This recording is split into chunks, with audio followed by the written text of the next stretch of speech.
We got the lead at a great price, Warren paid for a great price. on We that. sure We're gonna did, save but money. now, no, we're not, because we have $25 million more.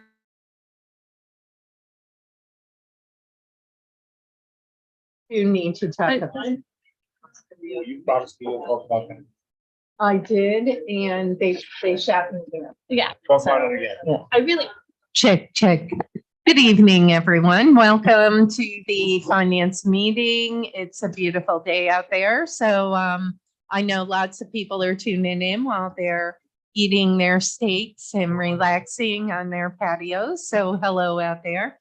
I would ask everyone to stand for the Pledge of Allegiance.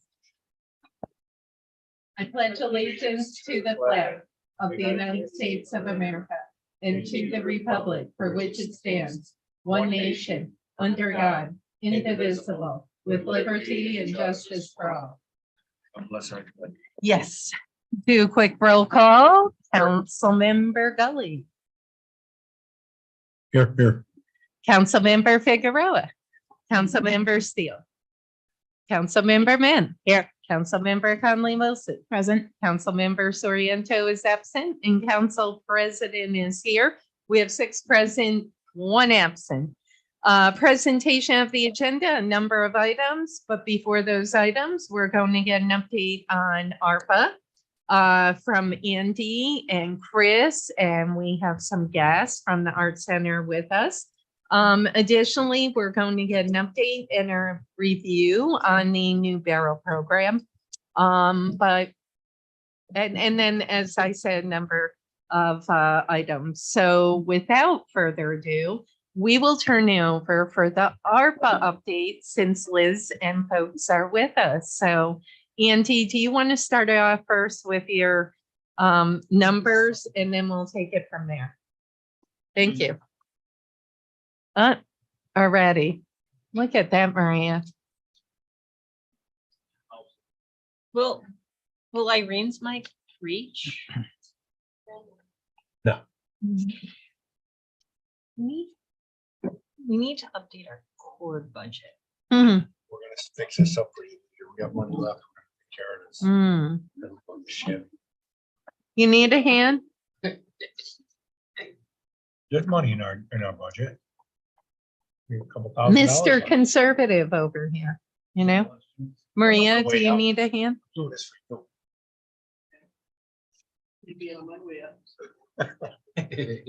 Oh, and we're doing it for them. We'll have cocktails. No one knows. No It's way in an the hole. adventure. All right. It's a highly stressful adventure. Well, you know what, for the It's your quest. YouTube, you need to hear it, because you can't hear it. We can hear them, but the many folks out there that are tuning in this evening.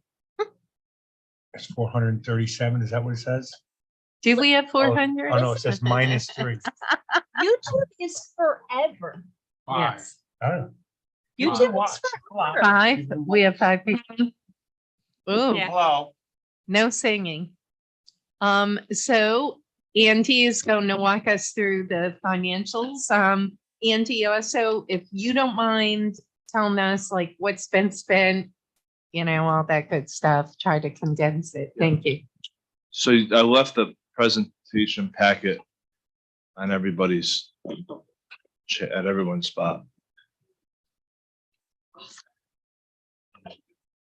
So the first page is broken down into 3 boxes: a summary of the funding, a summary of the contracts, and a summary of the expenses. So similar format to the last presentation, the $42.8 million has been awarded to the city.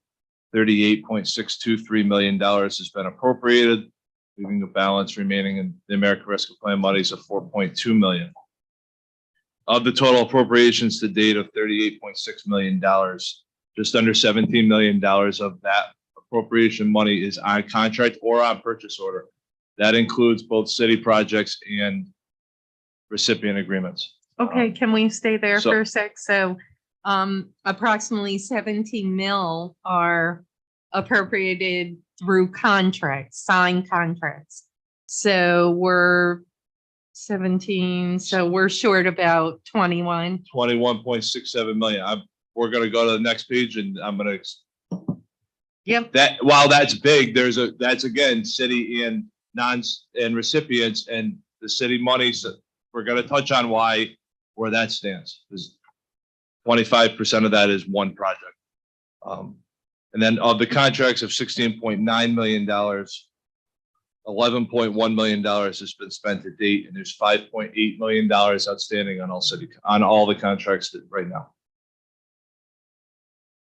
Okay, hold on. So 16.9 has been spent on, 16.9's been executed on contracts, okay, and we've written checks out to date. But this is as of today.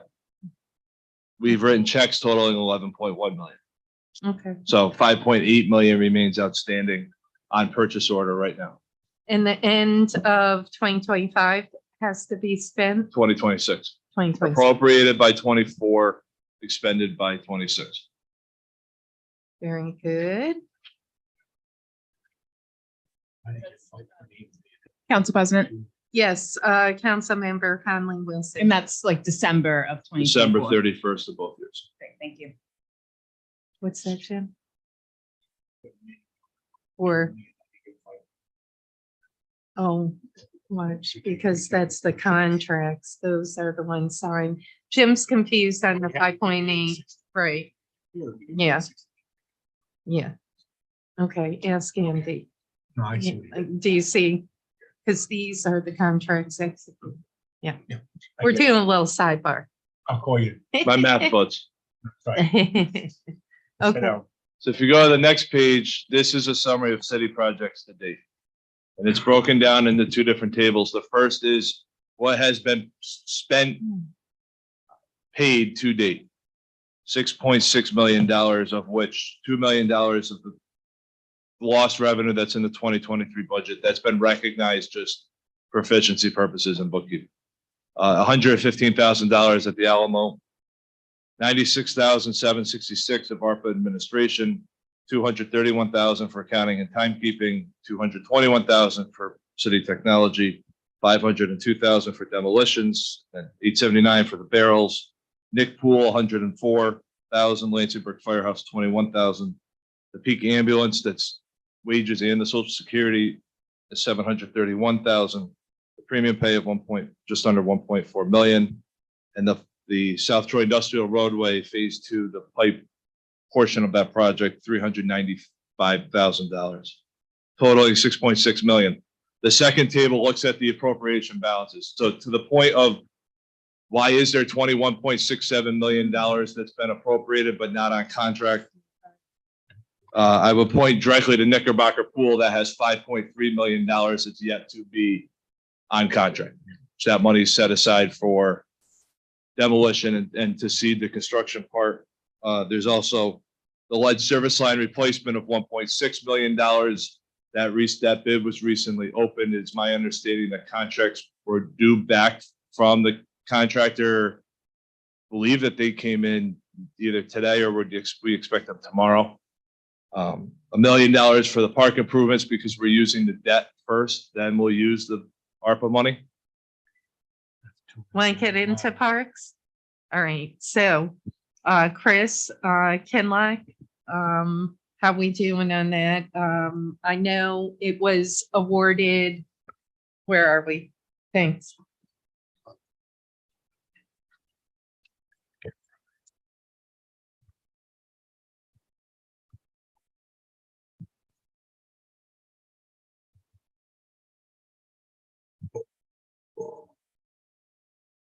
You were, Oh, yeah. sorry, what's the question? status. I thought you were going to say something about Kinlock. Yeah, Kinlock, what's the status? So Canal and Kinlock have Yeah. both been awarded. We are waiting the final paperwork for the contracts for Kinlock. We did our pre-construction meeting for Canal this morning, actually. Beaman Park is planned to go out. That bid document is planned to go out next week. And following that, we'll be prospecting 112th. Contractors still making changes to 112th, and based on that community meeting we had. So I anticipate both those will go out early June.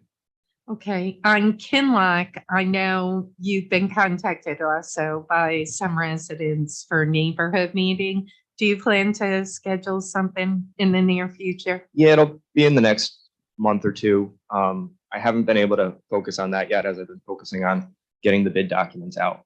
But that is definitely on the table for the next step. That will focus, and I probably want to involve planning staff on that because Yeah. that's more on, what are the next phases for Kinlock? Right. We've already have the document as far as the work we're going to do as part of phase one, which is really focused on drainage. Right. So let's take care of the drainage, then focus on, what we're going to put in the park and where we're going to put it. Yeah, I agree with that. Just, they're begging for a neighborhood meeting. Can we bounce over also to the firehouse in Lansingburg? What's going on and how much have we spent? It looks like 24K out of the mill. Are we anywhere on that? My understanding is we're negotiating with the property, a owner of a piece of property that we want to purchase for the new firehouse. Is Once JJ that's- out or They're still in. Yeah. they're still? Once the i's have been dotted and the t's have been crossed, then we'll be able to move forward with the next steps. Okay. Bloop, garbage barrels, we'll talk about later. Lead replacement, that was Warm Vein, which I could not be happier. And premium pay, I know that you had a question on that, Jim. No, I had a concern and I voiced it to many people. And I guess I'll voice it publicly so everybody knows. I strongly feel that anybody that was in the employment of the city that worked during that time, when that pay was issued for that time period, should be awarded that money. I know some people don't agree and maybe we have other purpose for the money, but the real purpose of that money was to protect the people who had suffered during that time and had worked their shifts and went out in the public or been involved with other individuals where they put their own family and their own health in harm's way. So I feel that every one of those employees that have had the ability to work for the city during the time that was expressed for the ARPA money should get paid that ARPA funding, that premium pay also. And I'll leave it at that because it goes to the committee. I've already told the committee members I'd like you to bring it up and discuss it because I think that we have to be fair about this. That's my I thought. think it needs to be revisited. Okay. I did have a question, major project, TRIP homeownership. I mean, we're now going through 2 cycles, 2 years.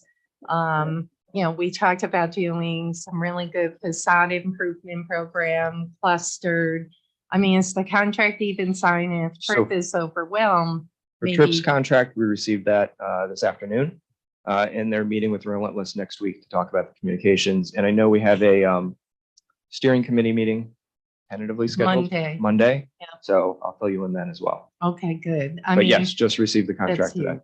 huge. Do we have any idea, like what we're thinking, the grant program? Are we talking sidewalks? Are we talking facades? Have we talked about that outside of us? I haven't gotten any specifics. Yeah, so I can give you that information. Let's chat on Monday. So there's some information, Lansingburg Strong, for example, the expansion of the existing program. Yeah. And I know they're also going to be talking with the committee members Okay. about what the programs look like. Okay, that's fair. I'll take that. The Economic Development Committee, has that met yet? So Dylan's going to talk about that in his update for the Awesome. LDC program. I'm very happy with that. City Hall, any progress on, I mean, obviously the money was put in for an RFP. What's going on? I think that's in the larger conversation of the location of City Hall and our lease. Okay, and demolitions, we have 1.3 left. I know that that's kind of dicey, Andy, I shouldn't say dicey, but because we wait for reimbursements and sometimes we front the money. What are we doing with the demo money? So this demolition money is, I'm gonna rephrase this. demolitions that are invoiced for are not a part of this money. Oh, okay, all right, This is for the demolition of city-owned property. What okay. we do is a no, Mhm. it's on the legislation. I don't think it's on tonight's amendment, and I believe if it's not on tonight, it's coming next month. We'll amend, what we do is we amend the budget, recognize the revenue of the reimbursable demolition, and then recognize the cost. They're split out into the two pots. The reimbursable demolition sit in the general fund. Demolitions of city-owned property, which is currently funded by ARPA, is born in the capital projects fund. They're two separate. I'll throw out Entities. there, yeah, two really, really like just the properties need to come down. And one is unfortunately not city owned. It's on Oakwood by St. Mary's Hospital. You probably know where that one is, Councilmember Figueroa. And the other is in Councilmember Figueroa's district over by Rensselaer Street. It's squatters are in it. I mean, it's going to fall down, and literally like the activity in there is insane. Yeah, I was just talking to Frank about it. Yeah. Yesterday. So the first thing we do if the property is owned by a private individual is try to get them to pay for the demolition. We have done that, and the council approved a new appropriation at the last meeting, where we're also going to the Secretary of State to really nail down the LLC owners. Right. And that has proven in the two instances that we've done it already. One property owner actually sold the piece of property to a new individual who was saying they're going to improve it. So we're working with them on their timeline. And in the second example, the city did step in, and we'll be doing our best and talking to Rick about how we can hold that LLC accountable. Yeah, I'm hoping the one where all the squatters and the activity, I mean, it's really, really bad. Like, I mean, people are going to die in it. And we already had that one death in, the vacant building. But I'm almost for certain we own that property, don't we, Steve? I'm not sure, but, yeah. But If you- anyway. If you can get me the address, I'll Yep. look into it as well. Well, awesome. Okay. I know other members. I don't want to monopolize. I'm sorry. Council President. Yep, Councilmember Min, and then I believe Councilmember Conley Wilson. And Dylan, you may be able to sort of flesh this out, but in looking at the money for business development and, That's gonna come Yeah. after. but my question is where is there overlap? Because my understanding from the preliminary emails that I've seen regarding the business improvement is it's really focused on capital improvements, in particular facades, sidewalks, a lot of replicating what the TRIP would be doing, what TRIP would be doing. And because I know a lot of, the majority of housing in Troy is multifamily, often held by LLCs to protect individuals, liability. It sounds like there's two avenues for property improvement, business improvement, because they would qualify. And multifamilies took a hit during the pandemic. But then also through TRIPS program. And how are we going to clarify so that there's not overlap, or is it okay that there's overlap and it offers different options to accomplish the same goal, which is capital improvements to physical property? Well, Dylan will cover how the LDC program is going to roll out based on what he's been talking to the committee about. I will have additional information regarding TRIP. That is for, properties where they are owned by someone here, it's owner occupied. Right. So Yeah. that's the goal of that program based on my understanding. And that's kind of how the guidelines we put forth with TRIP are Yeah. working. I mean, one of the problems that you run into is some of our highest need properties are multifamily, specifically Lansingburg, North Central, not necessarily single family homes like on the east side or up the hill. And, with the facade grant program, a lot of multifamily properties were excluded from that program because of the calculations are on percentage of owner occupancy. And so, I think one of the questions is what's our ultimate goal here? If it's to improve housing stock, the majority of residents in Troy are renters living in multifamilies. The majority of our housing is multifamily. And if we are strictly limiting things to owner occupied houses or single family homes, then we're excluding basically our most vulnerable housing stock that really could use the improvement. So, And I'm going to jump in after you. so I'm not going to dispute anything you just said. The reality, there's a reality on the reporting on this. Correct. The LDC monies, the business monies is pointed to the business allowable use. Yep. If we're going to move in a direction where that program is going to now look at any sort of residential property, their agreement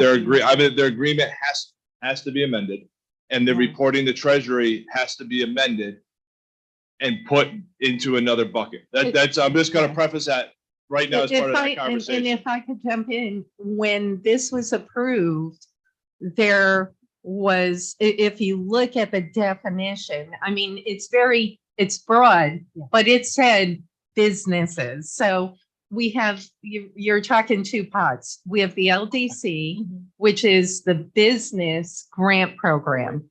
That is for businesses. And that was, we approved that over 2 years ago.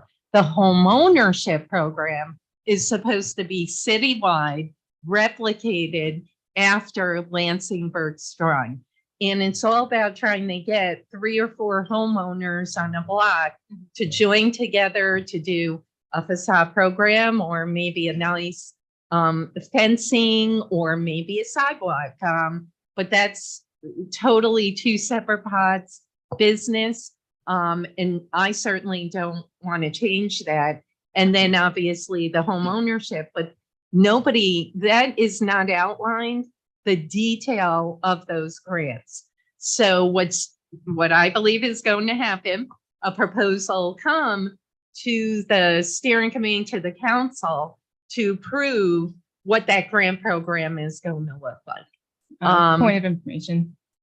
Just being on Yeah. the LDC, Right. my understanding is that these business grants are for capital improvements that, let's say, there's been a property downtown that's been vacant for some time, used to be a restaurant, you need to put in outfit for a hood for a stove or an oven, Right. things like that is what the grants, I understand, is what it's Right. going towards. So they're two Right. separate 2 things. separate. And the LDC is not talking to Trip on how No. we're doing that. No, separately. and when this was appropriated, they are totally separate. Because remember, when it was appropriated, we were still in COVID, and a couple businesses ended up holding. So, that's why it's so pertinent. We need to get the money out the door for these businesses who are struggling because of COVID and else. Would it be helpful to pause now and let Dylan give his Perfect. presentation, and then we'll have Liz up And then to talk about the Yeah,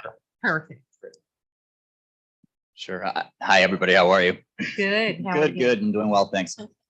So just to answer the first question, I don't have a presentation with slides, I don't think, That's but fine. in any case, residential projects are explicitly excluded from this grant. So that's one thing. It's not for that. It's for mixed use projects. That's eligible, but not for the residential piece of it. So they're either going to go to businesses specifically, and by businesses, I mean like a business owner who's a tenant in a property, to do things like capital improvements, which could be anything from any fixtures or equipment that's going to be actually affixed to the property, equipment that they're going to use to expand their business, or just to come back from whatever sort of difficulties they've been facing, or to do fit up your facade or your interior, something like that. Because I think what we're trying to basically account for really is the fact that over the last couple of years since COVID, we're dealing with higher interest rates. We're dealing with people's changing behavior and how they basically shop, where they go to eat, all those types of things have kind of changed a little bit. And also the fact that there's been a lot of scarcity in terms of actual equipment and things of that nature. So we're trying to allow people to basically take $5,000 to $50,000 to invest in their own business. If it's not the business owner who's applying, say you're doing a fit up, that's when the landlord can step in and say, okay, I'll apply on your behalf, because they're the ones ultimately that are delivering that space then to a tenant. Yeah. So that's the only place where an LLC can really step in and do this, other than the actual business themselves. Yeah. We have a lot of safeguards too to prevent things like that from happening. Yeah. And Council Sure, President. Councilmember Mann. And that's, I mean, part of my, in looking at the preliminary documents for the economic development component, you know, they're intimately tied, and like real estate is a business. And I think we need to be very clear about, you know, providing the physical space in which a retail establishment, a restaurant establishment functions is also a business. And so if monies are available or not available, you know, I think some of the work that we're going to do in committee is to make that as clear as possible. And if the residential component is excluding a multifamily home held within an LLC, which is how multifamily homes are held if you have a decent attorney advising you, you know, how are we going to find that balance to be able to make sure that that housing stock has access to home ownership improvement, especially if it is owner occupied? And, you know, it's just, I've seen these programs in the past and exclude multifamily homes, which is the majority of our housing in Troy, and specifically the majority of the housing in our red line districts that are still overcoming those financial challenges. And I do know personal experience that it is more difficult for those LLCs to be able to get access to capital through banks and other resources. So as we're designing those programs and you're negotiating with TRIP for a contract, making sure that that's an option. If it is a goal of the city and if it is allowable under the regulations of ARPA. So it's just, it's a gap I've seen in city services and city programs in the past. And then I think it's an opportunity to address it, to especially serve South Troy, North Central, obviously downtown, but like everything off the hill is multifamily. And that's our housing stock. So the home improvement programs are based off of, and feel free, other council members that were part of the conversations, are based off of Lansingburg Strong, the pilot program. And that was restricted, and they had, my understanding is TRIP has had great success with it, is restricted to single family homes and 2 families that are owner occupied. Right. And that has been the guideline that I've been going on with the home improvement program.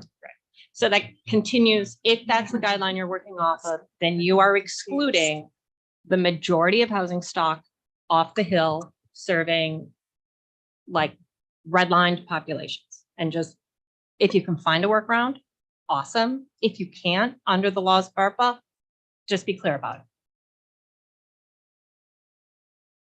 Okay, moving along. Dylan, do you have anything else? What's the timeline now that Sure. the contract is executed? So we have a committee, which Councilwoman Men and Councilmember Gully are on as well. So you guys have the documents that basically spell out what's in the grant and everything else. So that's all been approved already by the committee. We have an online application that's ready to go. We also have an online eligibility form. So I would ask you to talk to your constituents, let them know that this is available. We're actually focusing on a couple different areas: Lansingburg, North Central, and South Troy. I There's, didn't know they're online, the grant application. we took it down, and so it'll be Oh. back up again. Okay, Because we wanted to make sure that the committee had a chance to meet and to review all the documents before. We haven't met in person yet. We will be meeting in person soon, okay. but I want to get some applications in before we bring it. I to was again. scolding him for not attending the meeting. You didn't do anything wrong, man.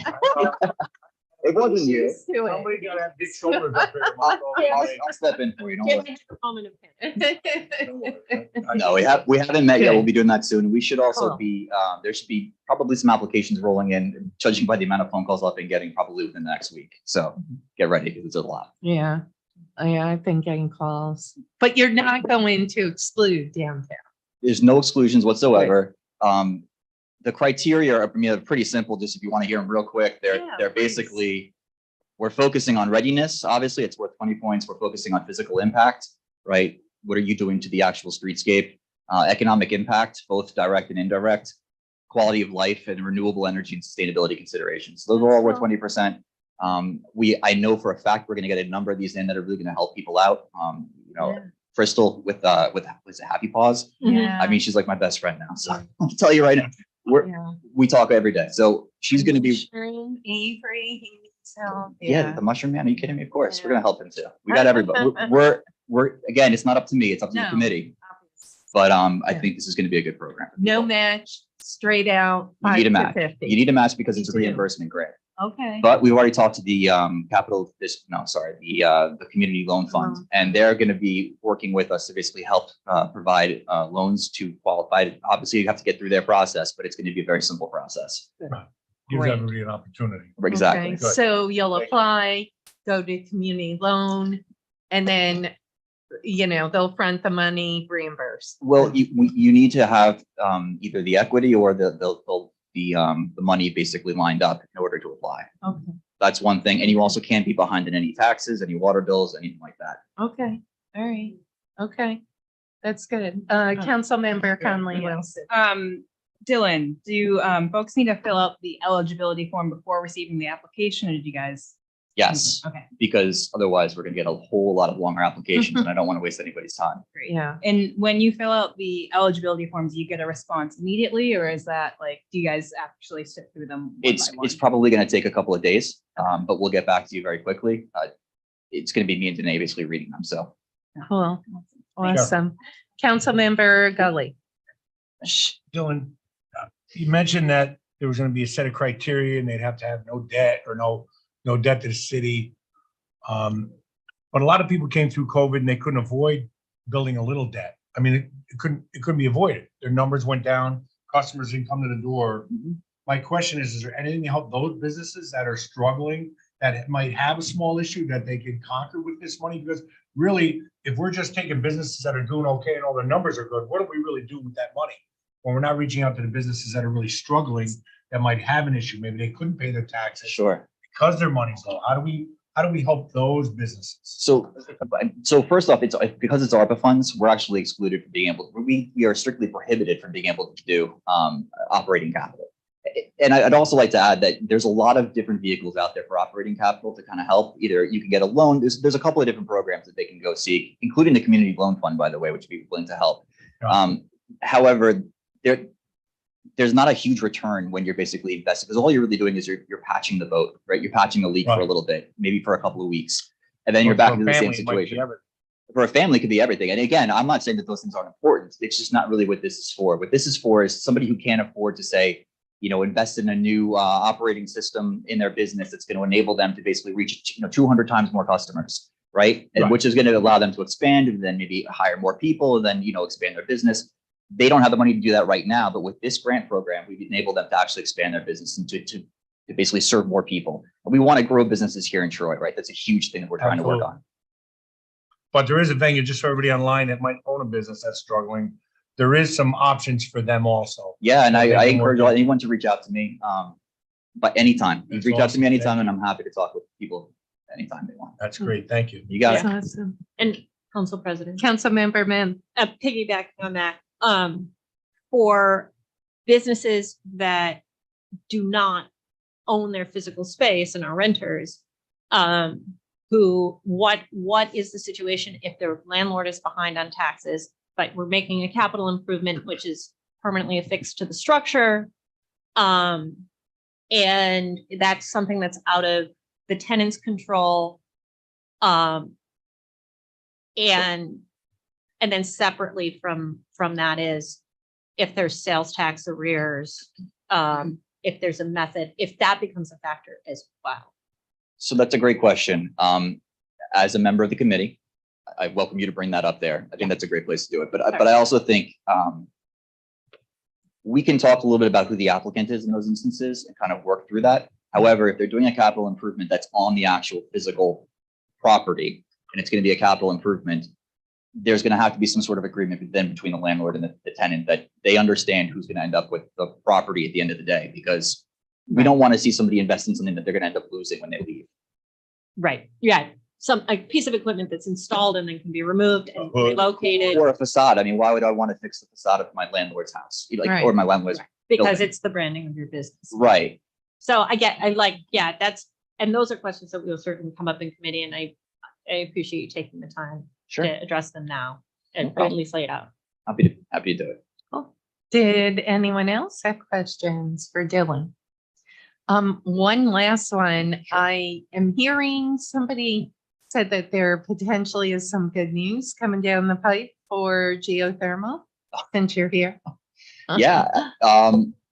Whoever that is, thank you. Yeah, there's definitely some good news potentially down the pike. I can't say anything publicly Fine. because it's just not something I can No. say. But there But- should be some announcements maybe in a couple of weeks. Nice. Yeah, it's gonna be nice. really Great big. work, Dylan. Thank you. I mean, It's- this it's could not just be me. like huge model, you know, Model City. Meeting with a lot of Level. people these days who are very Project. interested. So it's very cool. I appreciate the support. Kudos. Awesome. Thank you, Thanks. Dylan. Thank you. Awesome. Good. Thanks. Council President? Yes, Councilmember Figueroa, did you want to ask Dylan? No, Something? Okay. just from the conversation earlier in regards to that building. Yes. That's actually 349 8th Street Yes. and is owned by Wisdom Works LLC. So if it's maybe we can reach out to them. It was It's gotta come brought to back them. in 2015. Okay. So Thank you. if we can definitely, it's 349 8th Street. We'll do Wisdom more Works. than reach out. Yeah. Yeah, definitely. Let's We'll come be- down on them. Yeah. That's good. Good work, Councilmember. Really Yeah. good work. Yeah. Just wanted Let's to. get that It's down. it's a very labor intensive process, but I'm very happy with the results for the two buildings that we've been worked on, Yeah. that we've done so far. So we'll definitely look at that. Awesome. And I'll get you the Oakwood one. That one's Thank you. really bad. It was burnt, it had a fire and has a huge red X. No, it's actually like right across from St. Mary's down south at Drop. Yeah, yep, on the west. Council President, Councilmember Conley Wilson. I just had like a couple parks question. Oh, do you want to do parks or wait, do Liz and then we'll get into? yeah, It's sorry. up to you. We'll just get Liz going, if you don't No, mind. Cool. All right. Hi, Liz. Thanks. Did you bring pizza? Yes. I'm feeling good. How are you? I'm good. How are you, everyone? Great. Does everyone know Liz? Hi, I'm Liz Reese. I'm the CEO of the Art Center of the Capital Region, and thank you for having me tonight. It's nice to see you all. It's awesome. Nice to see you. I'm here to catch you up a little with what we're doing with ARPA. The mayor's office asked me a series of questions, and so this presentation is organized around those questions. First, they asked, what is the vision for the project? We take the vision for all of our public art projects from our plan for public art that we did in concert with the city, which is that public art in Troy will be a visual expression of Troy's values, demonstrate high aesthetic expectations, represent different media, be relevant to the site, be engaging to its audience, help inform a strong civic narrative, include young people and local artists, and activate communities' imaginations and contribute to the development of new ideas, partnership, and resources. So those are our overall goals. We were asked who was on the committee, quite a few. Do you want me to go through the list? I'm okay. You're okay? Yeah. I will say that the directive of ARPA was to make sure that we had representation from this group. So I want to thank Councilmember Kiani Conley Wilson, and I want to thank Council President Carmela Montello for playing a role on that committee. And we appreciate your time on that. Thank you. Thank you. What we're doing this year, we finished 3. Based on the contracting, we were kind of ahead of the curve a little bit. Troy Glow was funded by ARPA, and I hope all of you saw that downtown. It brought thousands of people. It brought a lot of excitement to the area to the degree that it's so successful. We will be fundraising for another year the application will go in this year to repeat in 2024. It was light projects downtown. They were very unique and specific to Troy. They were done by local artists, community members, professors, and they were meant to be a little bit more integrated into the architecture and a little bit more relevant to Troy than perhaps art that was just kind of adhered to the wall, the way that some light projects are. And so we're looking to do that again. ARPA is also continuing to fund our fish market project, which is our listening project in North Central Troy. That project is ongoing, and we've completed our first year. We are in our second year, which is what ARPA is funding. The final project for that will be in October. We don't know what it is because the whole point is to ask the community what they would like that final project to be. The two choices really come down to a block party continued celebration that really catalyzes the community, or a memory piece, if you will, like a mural or another object that stays with the community. Those are the two ways that we're looking at that. We will make that happen by October. I just want to take a moment to, and then the final project we finished was a School 2 mural in the cafeteria. We haven't done the ribbon cutting yet. We will do that this June, and we'll make sure we invite you all to be part of the fun photo ops that those projects provide. At this moment, I just want to thank the city of Troy and those that are sitting at this table. We received a very timely reimbursement on this. So just from the consumer side of all of this, the paperwork was super easy to submit, the Q&A and how to get it right was super easy, and we got the money. So thank you. The next step that we're doing are our electrical boxes. We're working with the police force to wrap our electrical boxes to help deter graffiti. We've gone back and forth about whether it will be original paint or vinyl wrap, and we're settling on vinyl wrap because it's easier to keep clean. It will also have a more professional and design-forward aesthetic, which we think is really important downtown as we try to serve a huge variety of community. It's also safer than having people stand in these intersections painting. So we're building the prototype. We will wrap one. We will make sure it stays on the box and that it weathers well before we initiate the design and installation of all of them. And Liz, I apologize. Where will they be located? Do you know? They are on mostly 3rd around Fulton. Officer O'Neill came in with a map and little X's, and so they're where Officer O'Neill wants them. I'm sorry that I don't remember now, Okay. but they're going long lines. And so from a design point of view, we want them to kind of work and integrate with each other. We're starting our smaller micro projects this summer, building an artist database, putting together site opportunities. And within those micro projects, we are also trying to assess what murals or projects need restoration. There are a couple in Troy that have been hit with graffiti or are aging in a not so pleasant way. And so within that, we'll look at how to deal with that.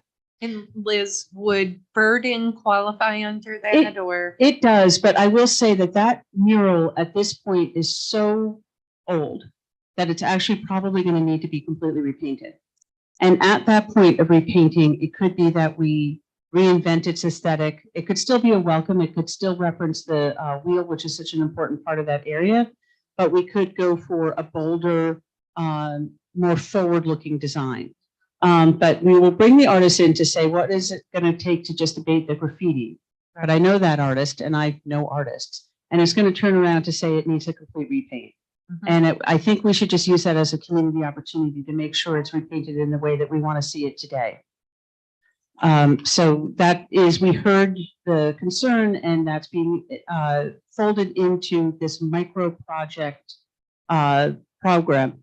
The Art Center also installed a mural of 3D printed bricks, which is not aging well. And that also is part of this restoration. We don't want to use a lot of ARPA funds looking back, but we also know that this is an opportunity to just put our best foot forward. The big projects that are part of ARPA are North and South placemaking projects. We were asked to look outside the DRI zone to do one in Lansingburg and one in South Troy or South Central Troy, depending on many factors. What we're working on is developing a meeting with planning and economic development to identify key sites that are primed for project development. What is the city already working on that we can hop on? When we look at our inspiration project at Franklin Alley, the funds for arts and lighting was perhaps only a quarter of the overall investment made in that area. So if we can find something that's already underway that can really make that area just animated and got good long legs to it, it's going to be a better use of our funds than going somewhere else and not thinking that through. That's what's slowing a little bit of the public engagement down, because what we want to do in South Central and in Lansingburg is identify 1 or 2 or 3 sites that have that recipe for success, and then let the community come in and pick the final. But to just go to them and say, where do you want it, is going to work backwards to the best use of these funds. We are building an advisory board of local artists that. I'm sorry. On the north end and the south end, I'm super excited about that. And now what's Julie's role? Is she one of the artists? Is she? No, she's our curator of public art. And so Gotcha. in this room, in this expression, she's all of our curators of public Gotcha. art. And she's going to work with all of you and all of us to make sure the project has really good foundations. You know, we know that there's an urgency to get the money spent and to impact our community. But for the art center and for artists, this is a huge investment, and we want to get it right. And we want it in 10 years to look as relevant and welcoming as it does the day we put it down. So Judy's role is really to make sure the community has made full investment in that. Good. I don't think you want to see her paint them though. Just saying. I didn't know she was cool. No. So we're building, we're working with the city, we're working with this advisory board, and then we will begin our public engagement when we can identify those sites with a little bit more clarity. Right now, we have on our website, in our public art area, an area for you to put your email or phone down, and we're accumulating that. So if you want to get interested in public art, we're taking down that list. When we announce in the summer the call for arts for a variety of projects, we'll begin to roll out the process of the public engagement and the community plans. It also hops on the DRI program, which there's a call for art going out for that in the summer too. So while both will be thanked and separated, we're trying to make best use of our community engagement and do that call for art into an integrated fashion. And, you know, you're light years ahead of some other projects. So I really want to compliment you and the Art Center for really going gangbusters. I'm really excited about some of the projects. I really thank you. And I don't mean this with any sarcasm, although it may come up. Remember this moment when we hit some kind of huge hiccup and we engage an artist and they go to Turkey for 6 months and we try to figure out what to do. Because we do see that from time to time. Well, then you'll just have to step in, right? I'll do it. I'll do it. But I thank you for your trust and your investment in the arts as we look to the future of Troy. Thank you. Awesome. Did members have any? Yeah. Council member. Liz, I'm curious for artists, like what are you kind of expecting for, like, are you looking for requests for proposals? Like, I have plenty of friends that are artists and they're kind of curious for these micro grants, what can they use this money for for the later call, what can artists kind of expect? So, yes. So this is going to go 2 ways. There's actually more funding for open artist calls in DRI than there is in ARPA, just based on how those 2 projects integrated. And we've been working hard to make sure that they speak to each other.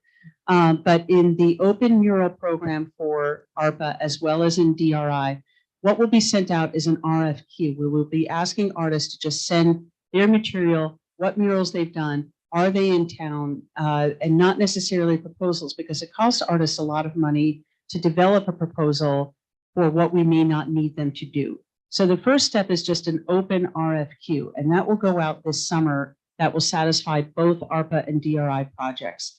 As we get ARPA in a better focus, the Lansingburg has got some key money, as does South Central. Those projects will be more defined. Can you do a mural on this wall, on this site? And that will have a proposal and a finalist format where artists can really hone in on the imagery that they would want to put there or mark making in whatever fashion. So first an open RFQ and then targeted proposals when a site is thoroughly identified.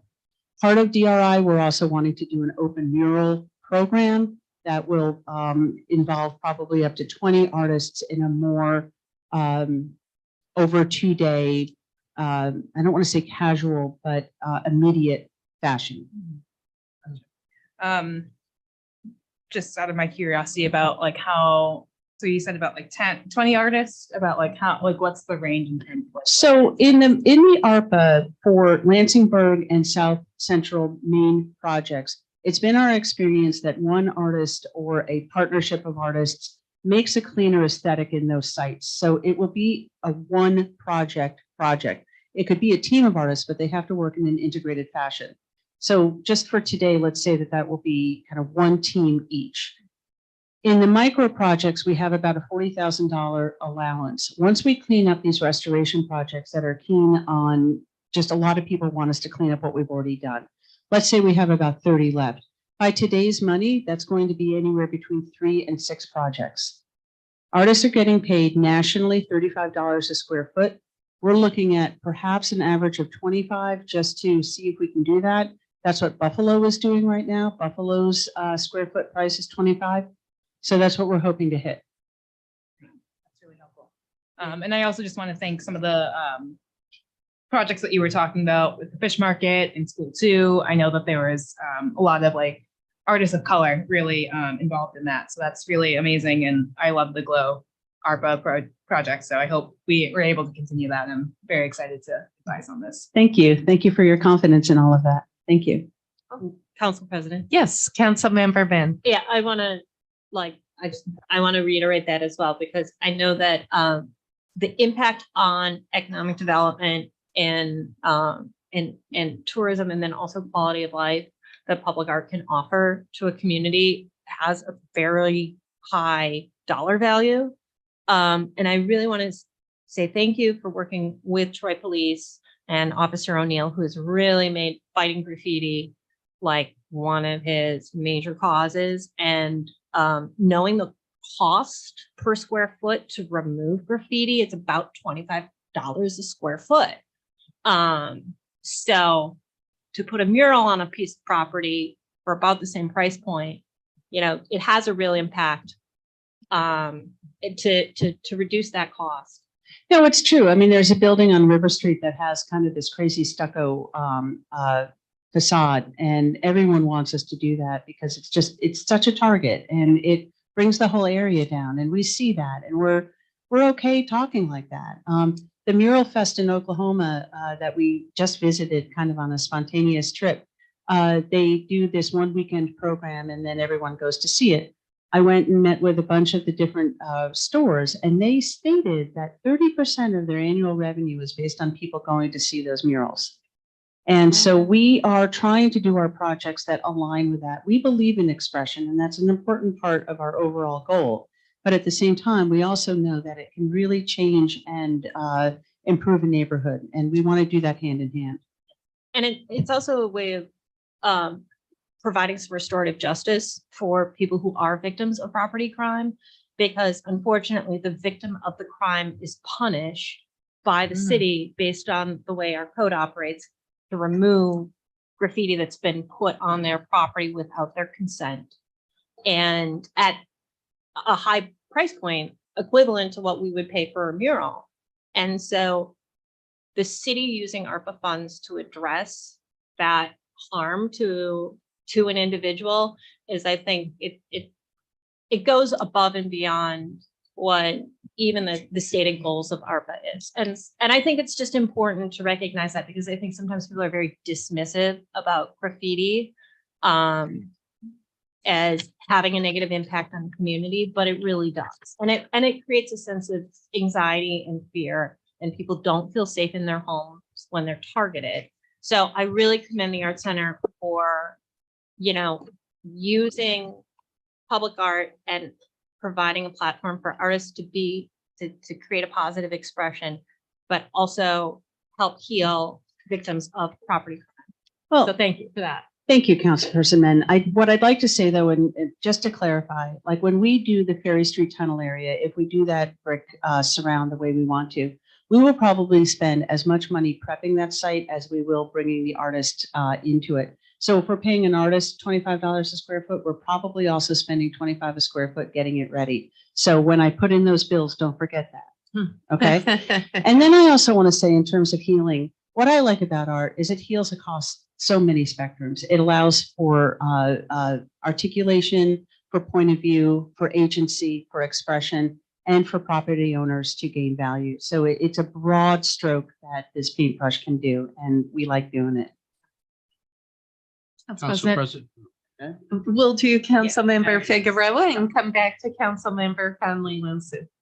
Yeah, once again, thank you for all your projects, especially the fish market.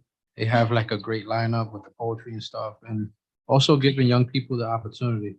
I had a pleasure to work with you guys and have some of my young people actually get paid to be a part of the project and painting when the project was being done in on the Hoosick Street. Yes, we paid for that. I remember that day. So, just giving that young people the opportunity, to be able to earn some money while putting their art together. So thank you for That was a nice day. I remember that. Thank Yeah, you. Yeah.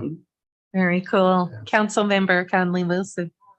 So just had a question about the fish market project, or the end of the year final project.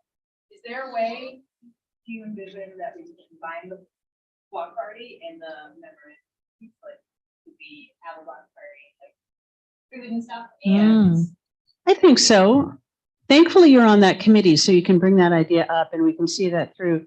I think so. I mean, I think that that project gratefully was funded also by the National Endowment for the Arts. And what we're also working on is how to loop it into the Sanctuary for Independent Media's program that was also funded by the NEA, same program, Our Town.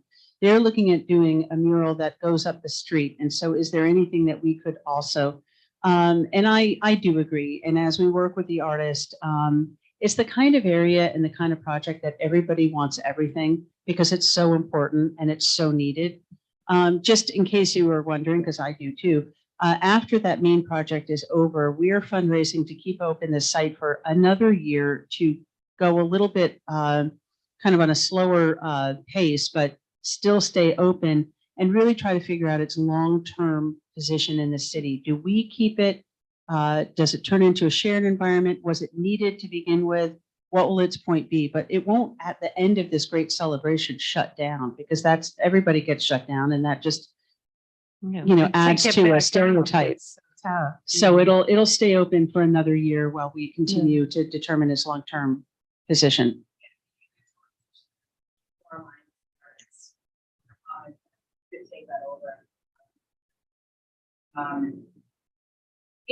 And I was also, when you said something for Sanctuary, I immediately thought of Freedom Square, free place for like concerts, art and all that. It's a really cool spot.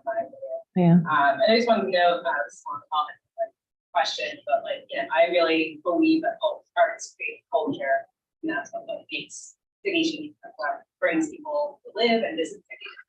I think this is a one investment. The economic development that we do. But Thank you. it all dominoes together. And you're so right. They have done economic impact studies in regions and in your top four, taxes, education, quality of life is up there in education, taxes, quality of life, and public safety. I mean, it's four major issues, but they domino. And so thank you, Liz, for all Thank your you. work, your passion. We love it. You could sit here all night and educate us. You know what? Watch out, I could. So you have an agenda, and I really appreciate the time that you gave. And thank you. And I'd be happy to give another report in another few months where we'll have more pictures perhaps. Council President. Yes, just Councilmember quick question. Figueroa, sure. So if a property owner had one of the side of the walls that wanted to do a mural, basically the arts will provide the funding to do it or how they would go about it? Maybe. So Okay. yes, so what they should do is let us know, and that's that same email that's on our website that they can do.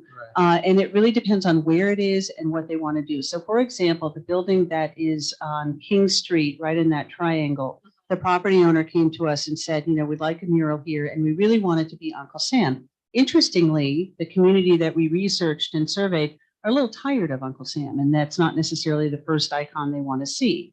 So we said to the property owner, you can do any image you want. If you want to use public money, you have to go through a public process.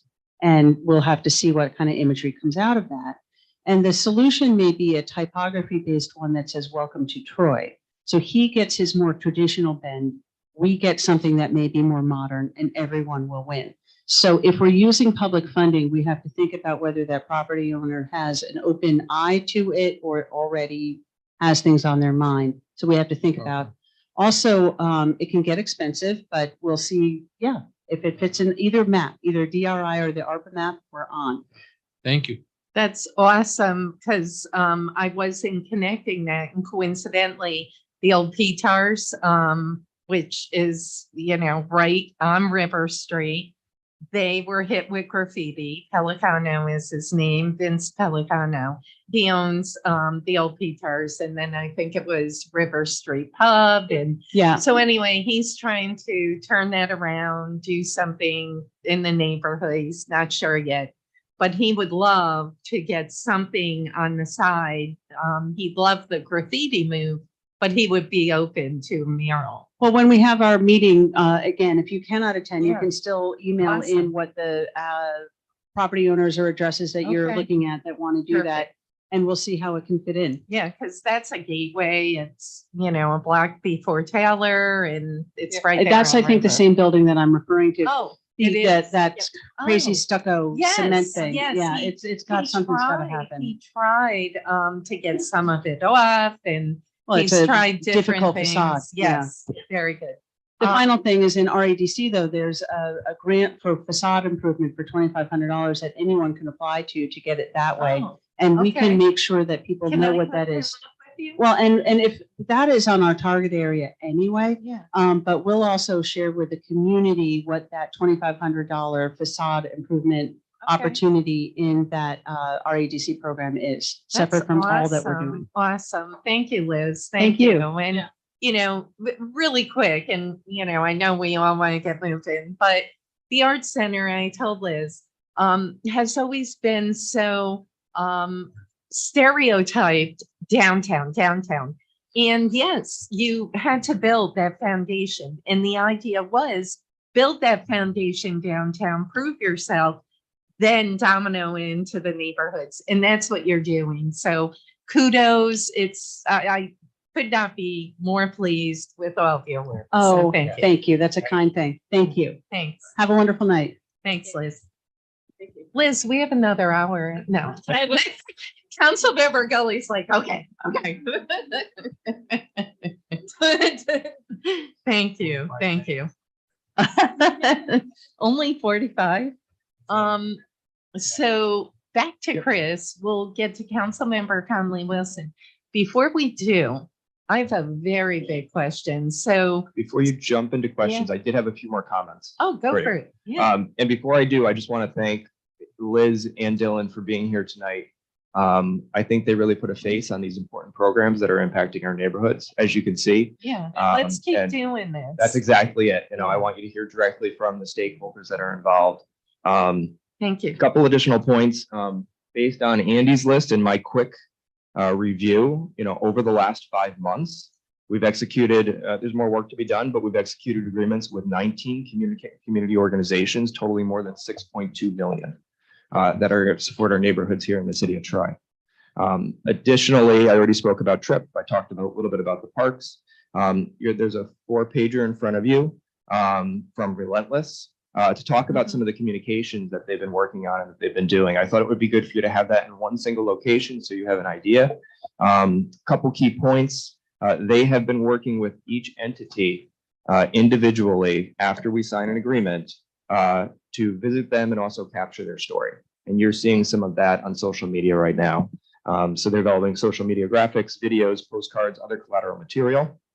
Last year, they organized these 7 public engagement sessions throughout the city. And as you know, all of us have been attending neighborhood meetings talking about ARPA on top of that to give updates to our residents. They did dive into Facebook a bit. The reach on Facebook for some of their posts, they've received over 2,500 impressions. So that's individuals that are seeing the post. And on a regular basis, we have about 40 or 50 that are interacting.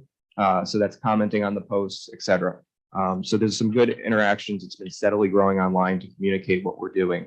And I'll also add from April to December 22, there were approximately 20 news stories about ARPA here in the city of Troy. So we're really proud of that to help get the story out. So I wanted you to have that information as you're going around and just thinking about what we're working on here in the city. I think it's an incredible accomplishment that we have, $6.2 million going into with our community organizations. And that followed, the council's appropriations last year, as well as the ones in prior years. And we're looking to get the funding out there and tell the right story. Perfect. Jumping in, I just have a couple, the bid. A couple years ago, we appropriated 50K under the tourism umbrella for the bid. And I talked to, I apologize, Olivia, thank you, the other day, and she really wants to sit down with you, Chris, and go over that proposal, because when it was done under the prior director, Jeff, and, there was a vision, I believe, along Franklin alleyway or something, but So there was a Yeah. $35,000 It was proposal for 35. Franklin Alley. We are ready to move forward with that. Just waiting for the bid to work with the Art Center, because they're going to do that in partnership. They did put in, another request that the steering committee saw for the 50,000. That was put under the last executive director. I think the view of the committee at that point, and I did relay this to leadership at the bid, was that the application was really vague. It just said, we're going to implement a marketing program for the city of Troy. Downtown bid, it didn't have any background information, et cetera. So I did communicate that to the executive board. And Olivia and I are actually sitting down and having a conversation next Tuesday afternoon. Because I've been urging them we should be having those open lines of communication. I attend, some of their community meetings, but we haven't had that chance to sit down. So once I have a good proposal, I'll bring that forward and we'll work on a contract. I would love to get that moving forward. yeah, same here. And then overall, and this I think is more you, Andy. I guess I'm a little confused because the one, let's see, okay, the third page, where you have the summary of executed shows the executed agreements, total expenses paid. But then on the next sheet, you have the executed agreements and then you have zero balance. So I'm kind of confused. Like, for instance, you look at, I don't know, just take Lansingburg Boys and Girls Club. They spend 281, but then you have them as a zero balance. So So the first page is the expenses. It's the same format as the city projects, just it didn't fit on one page. So the first page is the checks written, the date. So we paid the Boys and Girls Club 281,000. And then their contract was for the full appropriation amount. right? But So it says, we paid shouldn't you 200, have we the paid, balance? we paid 281,000 of the 400,000 today. So wouldn't the balance remaining be 100? We can do that. I can change Yeah. that going forward. It's a different format. confuses We can me. change that. Yeah, if you don't mind. Do you agree? Yep. Okay. And then Councilmember Gully, yes. On the first page, it says North Central Homeownership Program, $1 million. On the second page, it says 1.5 million. Yeah, Which number would be right? and is that the? So we house? have paid $1 million. Or it's 500. There's 1.5 million under contract. The Troy Community Land Bank was awarded $1 million. We've paid them $1 million. Habitat for Humanity has an executed contract for $500,000. They have not drawn down any of that money at this time. Okay. Thank you. Yeah. I'll so- switch that format around. That would be helpful. Yeah. Thank you. Thank you, Andy. Councilmember Conley Wilson, you want to dive into the parts? Oh, quick? yeah, I just had two Sure. quick questions. So I just wanted to just be reminded of the scope of work for Prospect. Was that just playgrounds and was there something else? I think I saw a fitness pad is in there. So now? the fitness pad's already installed. That's near the tennis courts and the basketball court. That was installed last year as part of the park improvements. This year will be the playground is what we're hoping about, what we're going out to bid with. Gotcha. And is there any, there's like, I know there's so much work that needs to be done in Prospect. I'm sure we've all been And up there and seen it. Yes. Is there any like for longer term, probably after we're, at least half of us are done with the council, to work on the rest, like improving the tennis courts, maybe using those. There's like different kinds of like ways you can be creative about it, like a little like playgrounds. I'm torn. I think definitely as the next phase of park improvements, as we look at what we need in the city. I'm still a believer, and I've mentioned this to a few people, that we really need a master plan just for Prospect Park that includes the community as being part of that conversation and the Friends of Prospect Park at the table. Because we did receive a number of proposals in ARPA for parks improvements at Prospect. Some of them don't work together. So, I do wonder if we want to undertake at some point a real master plan that prioritizes exactly what we invest in next for Prospect. Because right now yes, we chose the playground because we saw the need. And it's very important because we have a lot of kids that are using those playgrounds up there now. But I hear constantly about the tennis courts, about the basketball court. I hear about the viewing area. I've heard about the restrooms, the facilities. And we just have also a lot of different groups. We have the Frisbee golf group that's up there. We have families up there that are using the grills. You have the tennis players. So you've got a lot of different activities happening. How do they all work together? And we have new activities that are coming into Prospect as well, such as the circus. So will that continue? I don't know for how many years. I mean, hopefully it will continue for years in the future, but there are also needs that come along with that, such as electrical, that we can't meet those certain requirements of some of these groups. So my hope is that we can have a real conversation with the community and with Friends of Prospect Park about what we need to prioritize. Gotcha. Cool. Yeah, I think it's really needed. There's so many cool things that could happen. And then I'm curious about, so for the canal timeline, is that going to be completed by the end of the summer or fall? What are you thinking? In discussions with the vendor, I did just receive news today, and I'm hoping this is not accurate, that the playground manufacturers cannot meet, if they did not receive the order by around March 15th, then they can't manufacture. They are not taking any more manufacturing orders for this year. So if that's the case, then I'm going to work with the vendor for them to complete most of the work in Canal, and the playground would get installed early next year. This is, unfortunately, what we're running into with supply chain issues. It's astonishing to me that, by March 15th, they are full up, and apparently it's a big staffing issue, as well as a manufacturing issue. Are there other So- manufacturers that have? Looking into all the different options, exactly. So just learned this morning at 9 a.m. Gotcha. Yeah, that park really needs some work. I mean, I saw kids there the other night, but it's really in rough shape. So, Yep. yeah. And it Head up to North Lake Ave. Oh, I'm sure it's across the We have- city. Don't But get me Yeah. that's started. just, that's just. my in neighborhood, the so. working canal, I mean, if the playground is delayed for whatever reason, most of the work will still happen this year. So that is definitely our intention, the plan. That was the conversation with the contractor this morning. But right now we're looking in to see what our options are as far as, can we get a playground done this year? And do you know the timeline in terms of when that section of the street is going to be discontinued?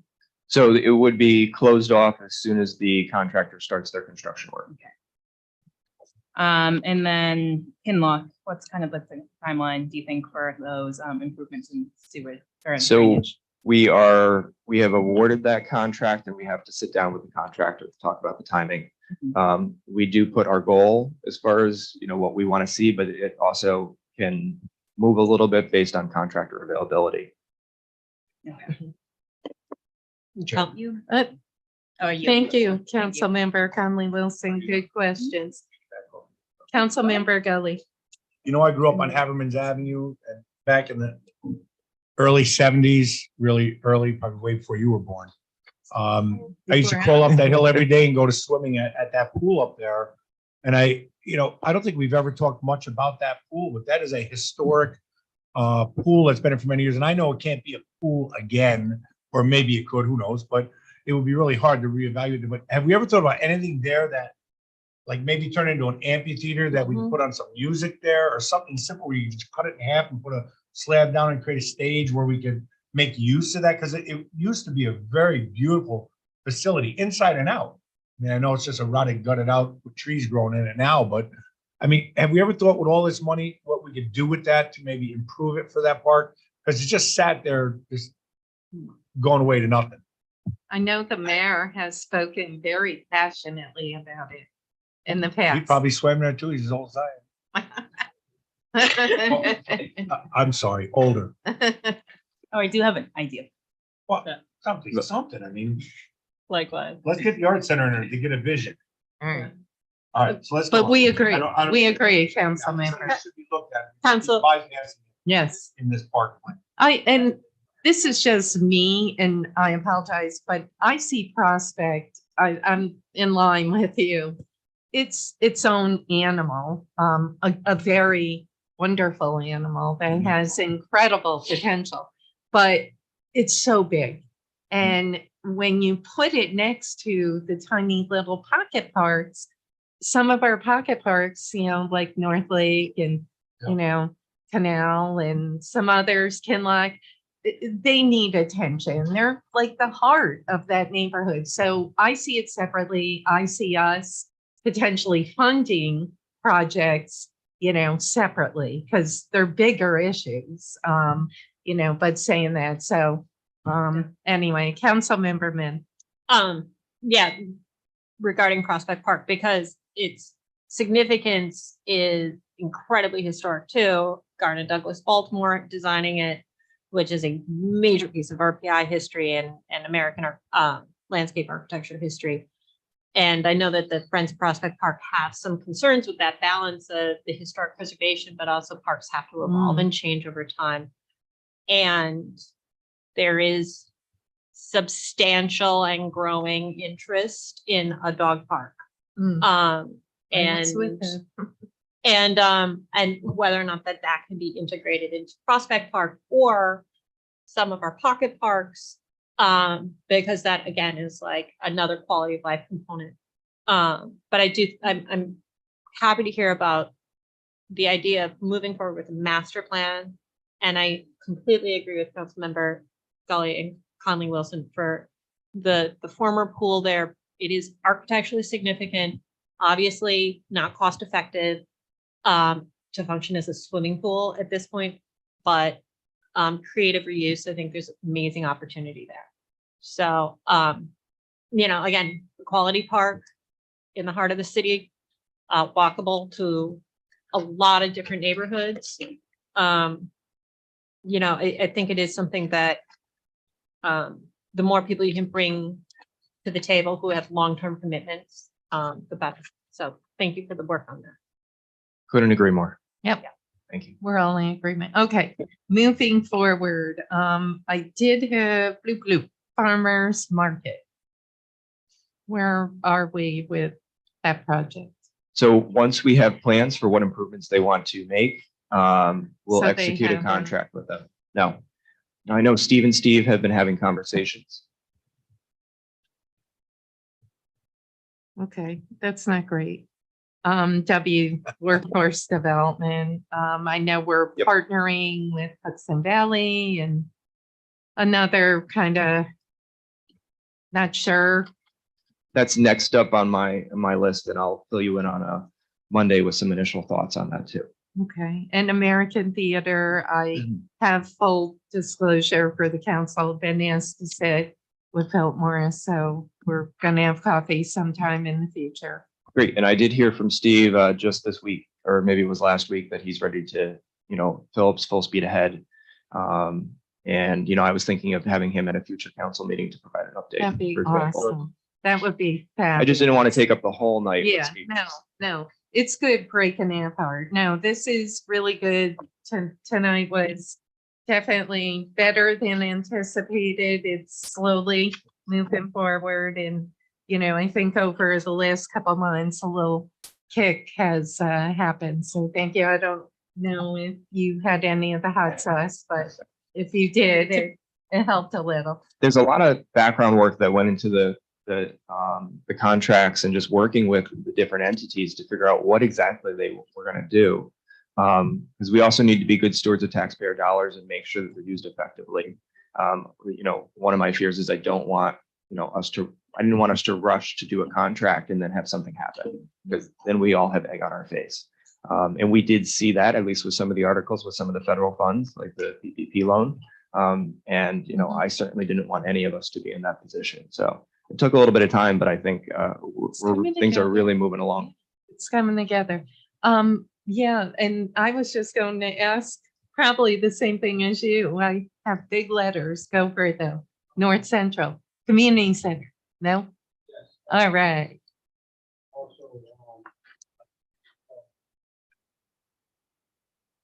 Yep.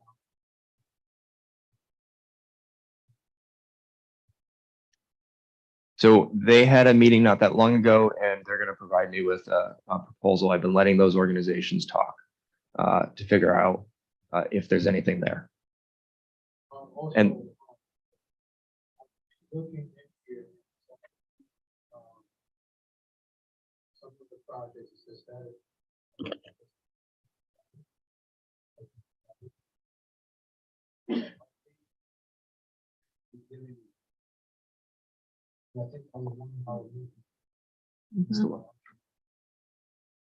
Yep.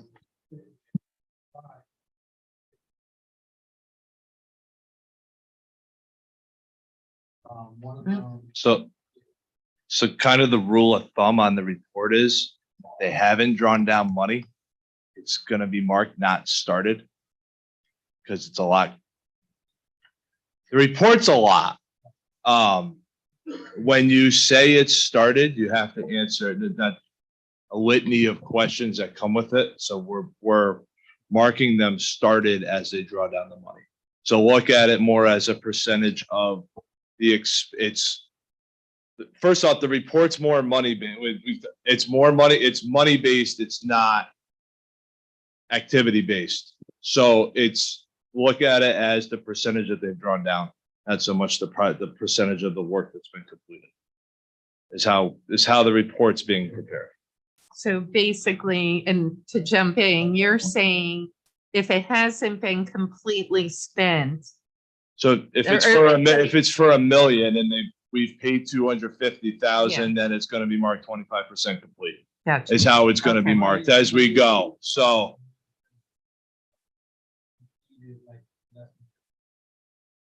yeah, it's based off of it's based off of the cash that we have expended, and not so much the work that the group has been doing.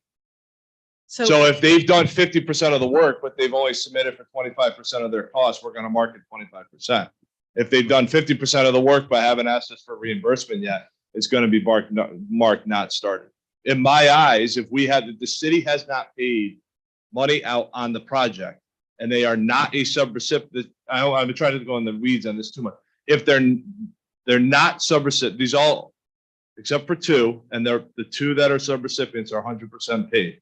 If you're a recipient of the money under ARPA, we are reporting based off of cash expended by the city, not how the project is moving. If you are a subrecipient of ARPA funding, we are required to report on the progress of the project, not on the cash expended by the city. Okay.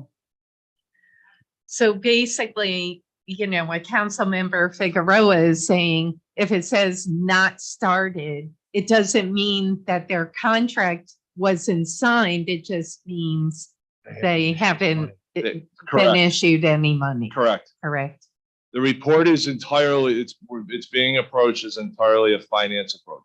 Okay. And that is Best way to handle, I mean, it's the best way to handle it. Given the magnitude of it and how lovely the reporting is tough on it. It's growing. I mean, the last quarterly report was 23 pages. This is now 44 pages.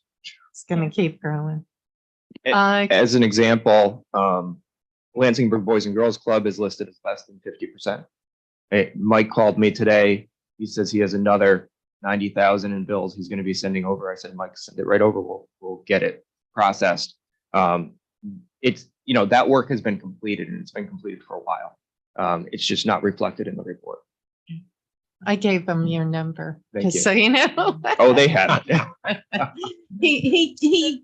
It's too funny. He's like, I call him all the time, but I delete his number. And I'm like, no problem, Mike, because it's like the third time he asked me for your number. I think it's an excuse to just say hi. Yeah, Two right. cans of string. Councilmember Gully. So, two questions. Do we have anybody that has received the ARPA funding that is not in process? I mean, what do we do if they don't complete the project, or what happens there if it doesn't get done as awarded? And two, second part of that question is, besides receipts coming in, is there any other checkpoints to make sure the money is spent properly through the organizations? Well, we have requirements in the contract as far as what they have to provide to us as backup to prove that this funding has been used appropriately. Everything has to be receivable. We're not, so I think the first part of your question, we're not floating out cash.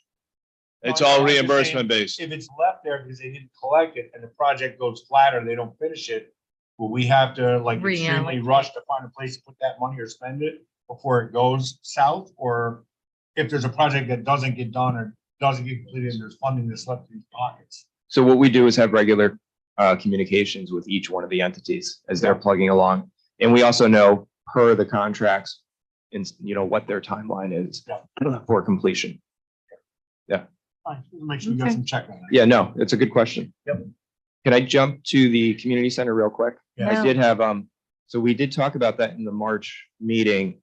I do have the list of all the members, but the important piece, one of the delays has been, they were also opening up the membership to additional organizations in the community for them to be part of this community center type conversation. So I hear a lot. Councilmember, it's okay. They have a lot of the city itself, they have a lot of that works with the city that, that makes the city. I can't really say that we have someone in the city that decides the two positions that say the city has a rec center that, for the youth, kind of dig deeper and take a piece of shade by the city, and it could be part of the budget each and every year. Like I see it in Albany, I see it in Schenectady. I think that's something that, we see like that. Because it's like, I see it like this. Okay, well, we have $1 million. Here it is. Well, who wants to take the $1 million and do it? The city don't want to be responsible or be liable. Yeah, that's not You know what true. I'm saying? I think it's the way I see it. I think we need, and when I say we, the city needs to regroup the whole vision. Like you said, I mean, does North Central want a community center? Okay, and get, the local leaders, the youth leaders, get them in one room, get the residents, and kind of refocus this $1 million. And if it is a partnership, like you said, with the city, then that's the path it takes. Is a neighborhood meeting being talked about, Chris? Because that's where I think you need to start. the first Do thing. you agree, council member? The first thing we're doing is having these youth organizations meet and talk in the room with our youth specialists about what they think they need. Then they're going to come to us with what they think they need. And I think that's when we can have that larger conversation. I would much rather have them tell me specifically what they think their needs are in the community, what this could go towards. Maybe we say no in the end, but I think we should hear from them. Some of these organizations, we've got the ARC, Shades of Cocoa, the Boys and Girls Club, Troy Look, Team Hero. the Troy Drug Free Coalition, and they have additional members that are coming on to be part of that conversation. Okay. I think, Councilmember Figueroa, you need to be a huge part of that because, that needs to happen sooner rather than later. And have you know? not been invited to the meetings? Because my understanding was you were. I just want to make sure that there's not a miscommunication. Okay, all right. I think, I think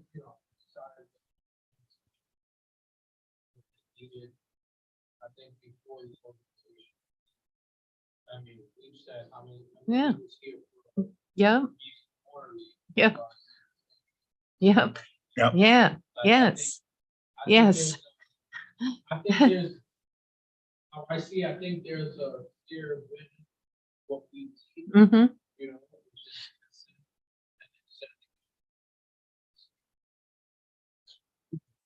An action plan. An action plan.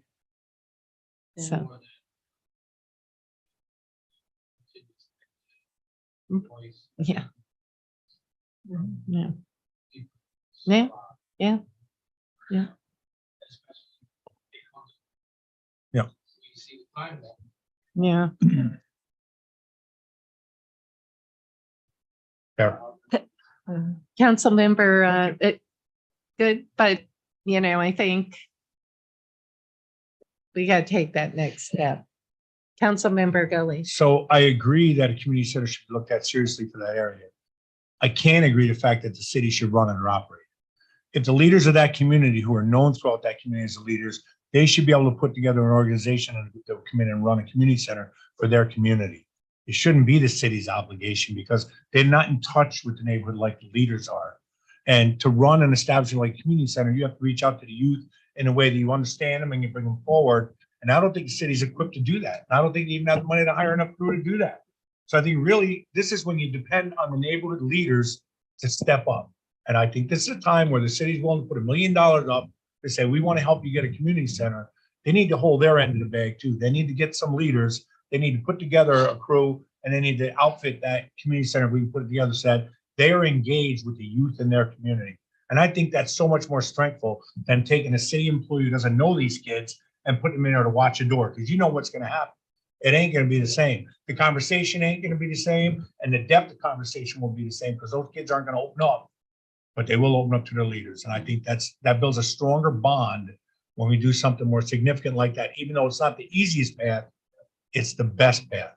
Just my thought. I think you're talking more of a partnership, not the, yeah, We got that. I mean, right now, the two. the positions youth have a coordinators, yeah. What the youth They're coordinators? down at the ice rink alone. So kind of like, Yeah. Well, maybe they Well- could have an office in that community center when it's developed. I So- would do that, but not to work, it's just to work their job. The youth Not- coordinators have been attending the meetings with the Youth Good. Alliance because they're integral to this conversation. They're also meeting with all the VROT organizations, Good. attending their meetings. So that I want to just be Yeah. clear, they're not just in the NIC. Right. They are out there. Yeah, What they've accomplished. yeah, Certainly. yeah. Yeah.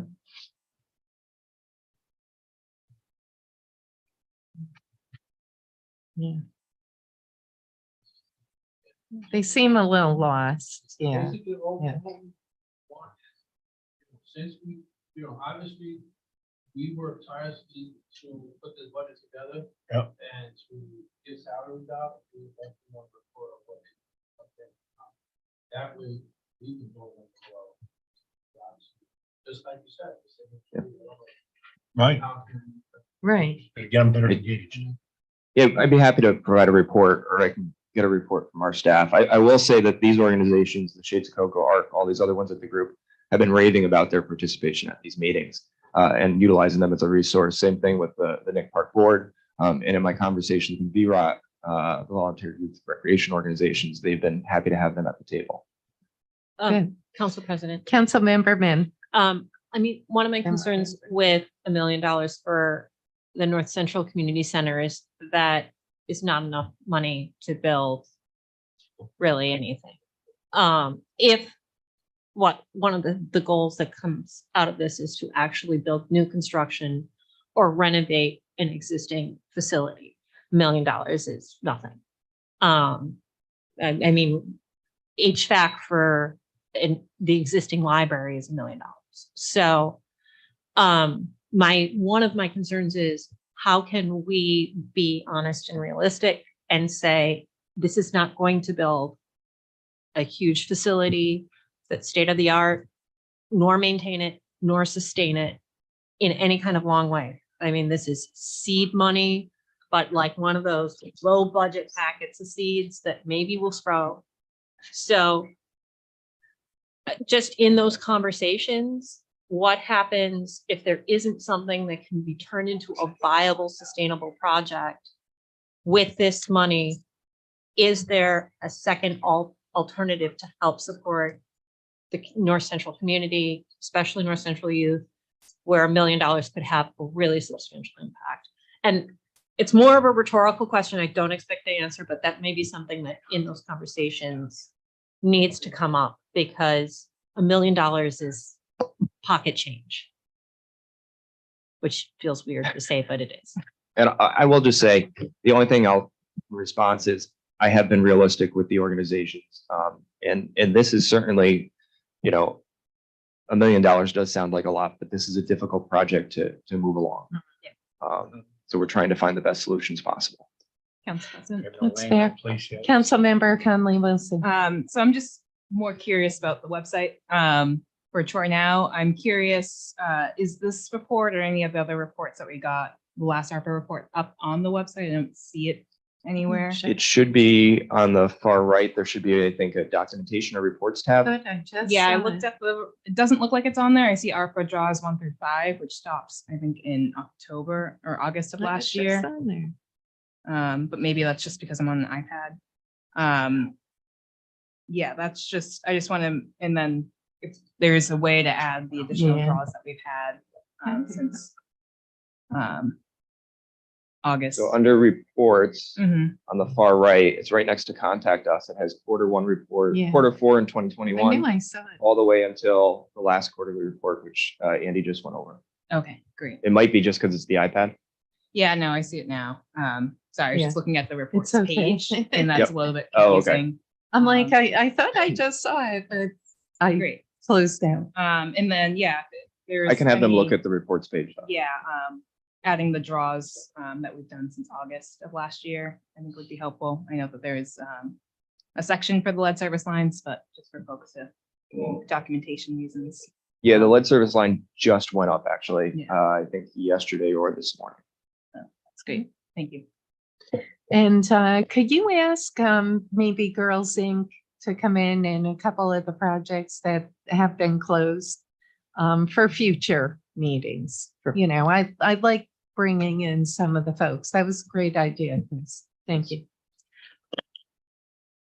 So I think we're good. Andy, anything we're missing?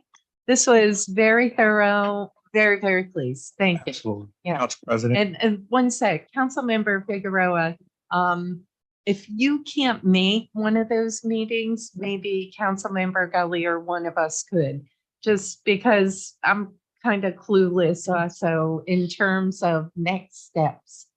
And I get your frustration. We've talked about, you want to see action. Okay, And realistically, I don't really want to. right, right. It's a start. Yeah. It is a start. Yeah. Thank you, Chris. I mean, seriously, very, very good. Andy, nice job. Councilmember Gully. In the essence of time here in respect of everybody's lives outside of the room, is there a possibility that maybe we would postpone the barrel conversation and maybe do a finance June 1st for our meeting? So we're not here until midnight, because I know that That's everybody's had fair. a long day ahead of them. Would the Yeah, council be open to that? I'm open and I'm okay with that. I'm okay with that, but I did want to schedule a science and technology meeting on June 1st prior We to. could do that. Perfect. Yeah. Yeah, we- I'd we- love that. Bundle lumpus over here. one Yeah. meeting. Yeah. Perfect. So, just like. Awesome. Do you mind if we do that? No, actually, and we pulled together, the staff pulled together some talking points, and then Frank amazingly within an hour turned it into a trifold, which I don't quite know how he did. But I will give this information to all the council members for you to review in advance of the next meeting. That would Yeah. be How's that? very helpful. And Thank you, Councilmember, and, Council President. yes, Councilmember Min. And actually, I had a great conversation this morning with the staff member, and his request, Jug, was because I had barrels that were misdelivered to my building and had to schedule a pickup for them. And he said that if we're getting constituent requests, he returns every phone call, but email is much more efficient. And he said, if we can capture name, address, phone, email, whether or not, how many units are in the building, and whether or not they have public or private trash service, when he either emails them or calls them back, he can have their file pulled up and get through it much more quickly. And for any members of the public, if they've been able to resolve any concerns you've Yes. had, city staff, the thank yous that you send are so appreciated and really like Okay. go way further Good. than you ever think. Thank you, Talk Councilmember about Min. June 1st. We will talk about June 1st. It is a hot tub topic Hot and tub? a hot tub Later. too. So that's later. Hot tub, hot topic. I will say, our barrels are being sold. The old barrels, and, they are on the market. And we'll talk about that. Yeah, so some landlords are selling our barrels. And I have proof. Gotta get rid of them So saying that, somehow. some real problems out there, real problems.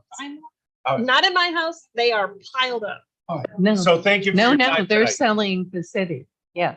Andy, you gotta Yeah. stay. No, don't know no, if I Chris has to. actually You have definitely a have to. text where someone said we're selling the older barrels. That's all right. It's all, not good. Anyway, Chris, this was really helpful. Awesome. Thank you. Andy, thank you very much. Thank you. All right. You Thank might as well council hang members. out. Thank you. All right.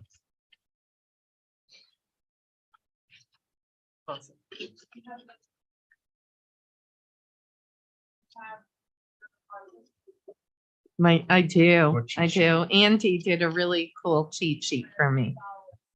Yes. Let's go. All right, moving along, I will now open Love up the public forum. We have a jam-packed house here, and I would invite anyone that would like to speak to the council on any item on the agenda. Please sit down in the back of the room. Please sit down for safety. Okay, Be careful. ordinance 30. Thank you. Thank you, Andy. All right, get me back on track here. Here we go. Bear with me. Okay. We are going to jump to the seeker. Resolution 49. This is the paving resolution, and it goes with resolution 50 and ordinance 30. Okay, just so folks can follow along here. So resolution 49, resolution determining that proposed action is a type 2 action for purposes of the New York State Environmental Quality Review Act. Keep your yawns to yourself. I'm kidding. Council President Mantello, at the request of the administration, is there a motion? Motion. Motion, Councilmember Gully, is there a second? Second, Councilmember Steele. Thank you. So that's the seeker for the paving discussion. All in favor? Aye. Opposed? Resolution 50, bond resolution of the City of Troy, New York, authorizing the issuance of $6.259 million serial bonds to finance the reconstruction of various streets in the city. Council President Mantello, at the request of the administration, is there a motion? Motion. Motion, Councilmember Gully, is there a second? Second, Councilmember Steele. I did want to talk about this quickly, if you don't mind. I did notice, Andy, that the root monies are included in this. I believe last year we might have fronted about 4.5, 4.6 mil around there. We're bumping it up. Did we get more chips, Barcaselli, or is it the roots all combined? So last year, this is a little bit of a different approach because last year we used an estimated amount on the bond resolution for either $4 or $5 million. Total cost ended up exceeding that. So we're taking a different approach this year where $7.259 million is the full allocation as part of the New York State budget. To answer your question, the state touring route money was increased as part of this year's state budget. All other pots of money, which would be CHIPS, Pave New York, Extreme Winter Recovery, and Pave Our Potholes, all those aggregate amounts remain the same. The only one that increased was touring routes. So Okay, of the 7.259 million, because this wouldn't be, if it passed, it wouldn't be issued until the end of July. We right. will front the first million and then pay for the remaining balance out of the bond resolution itself. I am talking with engineering about trying to not fully issue the 6259 and layer it between the July and the January issuances to match up with when invoices historically come in for the paving program. Okay. That's yet to be determined. Yeah, I really have to, and I know he's not watching, but Chip, I mean, we lost Aaron and he has literally single-handedly taken this program and done a phenomenal job trying to, get the monies out the door. And compared to prior years, last year and this year, definitely a more enhanced, aggressive program. Chip has really taken the bull by the horn. So Yes. if you're out there, Chip, I thank him all the time. We have a motion. We have a second. All in favor? Aye. Opposed? All right, bond resolution 50 passes. Is that me or you? You? Okay. 50 passes 6-0. We're now going to jump to ordinance 30. And this is the actual ordinance to know the capital projects on budget. Yeah, we did the seeker, the actual bond res. So now we do the ordinance appropriating the monies. Ordinance amending the 2023 capital projects fund budget. Council President Mantello, at the request of the administration, is there a motion? So move. Motion, Councilmember Steele. Is there a second? Second, Councilmember Men. Discussion. All in favor? Aye. Opposed? I'm sorry. I am so sorry. I am a little punchy. I just got this vision. I've been watching the Jeopardy champion, the Master of Champions, and they have the button like right next to them. And Councilmember What is a council president who's on Red Bull? Oh my But the two of them were both like Councilmember Gully and Councilmember Steele. Motion. But you had it right next to you.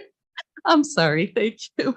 Thank you for just humoring me. Ordinance 30 passes 6-0. We will, No. I know, resolution 51. We are now going to go to the comp plan implementation grant monies that have been left over. We're going to ask Steve Strikeman where these monies came from. I'm kidding. Resolution 51, resolution authorizing the mayor to execute a contract amendment with Labella Associates for design of the Lansingburg River Park Walk, Riverfront Park and Trail Extension. Council President Mantello, at the request of the administration, is there a motion? Motion, Councilmember Gully. Is there a second? Second. Councilmember Steele. If you don't mind, Steve. Thank you so much. I know. Steve, this is super exciting. The Riverwalk, 123rd to 126th. Labella Associates, we found some monies from the comp plan that were unspent. I love it. 45K, what do we plan to do with the planning? So if you remember, we started this study at the beginning, but since we didn't, or many years ago, but we didn't control the property behind Price Chopper and we kind of stopped it at that point. since we now have a developer, we're looking at redesigning the park north of the 123rd Street Boat Launch, connecting it into the land behind Price Chopper, through the property we sold them, and then connecting through to 126th Street, including, while there is a trail there behind the drugstore, there's also a piece of property that the city owns just east of the house there on the river. And so we could even use that. It's a piece of city-owned land there. Oh, I didn't know that was city It owned. it looks like it's the houses. Well, Yes. Walgreen is our pharmacy, so I go in the back there sometimes with the drive-through. Yeah. Right, so this would basically, No, the drive-through is in the back of the pharmacy. so Clark Trading Company would provide us the match for this, and the other match, and the rest of it would come from the Department of State funding. They're looking also at trying to do, so obviously dedicate an easement to us to continue the trail along the riverfront. And Awesome. they're going to get a couple renderings that have them with the utility poles there and without the utility poles there, so they can go after National Grid as well to try and remove those and make it, make the aesthetics more appealing. This is awesome, Steve. Really exciting, super, excited. Please keep us posted. And I'm gonna add that there's funding left also that I'm gonna be coming back with and having that matched hopefully with First Columbia to design the balance of the DRI funded Riverwalk running up the back here. So I didn't have that agreement in place yet or anything agreed to yet with the developer. So I'll be back quickly with that one. So timeline, do the plan. When do you see the plan being done? Because They- there are oodles of money for trails. They need to be done by December 31st. Okay. Which is why I'm trying to push these through now. So they need to be done. That's when the extended grant expires. I don't think they'll extend it again. And then that gets us ready for both of these sections to go out to bid for implementation at least implementation for the Riverwalk with the DRI funding, and then implementation When we with get in Lansingburg when the development occurs. Nice, very nice. The proposed, someone contacted me, said we also have a little bit of money for some gateway improvement. Is that any part of this or no? That's not part of it. We have funding for, Do we have funding for We the have- gateway coming in off of whatever, we, by the Price Chopper? we don't. So that was, part of Okay. the wayfinding that came in way higher than we thought. And so we have Okay, So we're gonna do part of that downtown. I mean, that's gonna be a budget item for next year. We Yeah. want to get that done. okay. All right, thanks, Steve. Further discussion, questions? Ordinance 43 is part of this as well. It's Ooh. resolution 50, resolution 51, ordinance 43, ordinance 31. Not yet. Bloop, bloop. Oh, okay. Okay. All right. The Clark Trading, who are they? They are the real estate arm, of That's the Price real Chopper. estate arm. Okay. I didn't make it, the connection. Okay, very good, very good. We have a motion, we have a second for resolution 51. All in favor? Aye. Opposed? Resolution 51 carries 6-0. We're going to jump to ordinance 31. Okay, ordinance 31 is the actual transferring of miscellaneous, the comp plan monies into this new revenue fund budget item. Ordinance amending the 2023 miscellaneous special revenue fund budget. Council President Mantello, at the request of the administration, is there a motion? Motion. Motion, Councilmember Gully. Is there a second? Second. Second, Councilmember Holly Wilson comes in. I love it, man. I love it. The zest.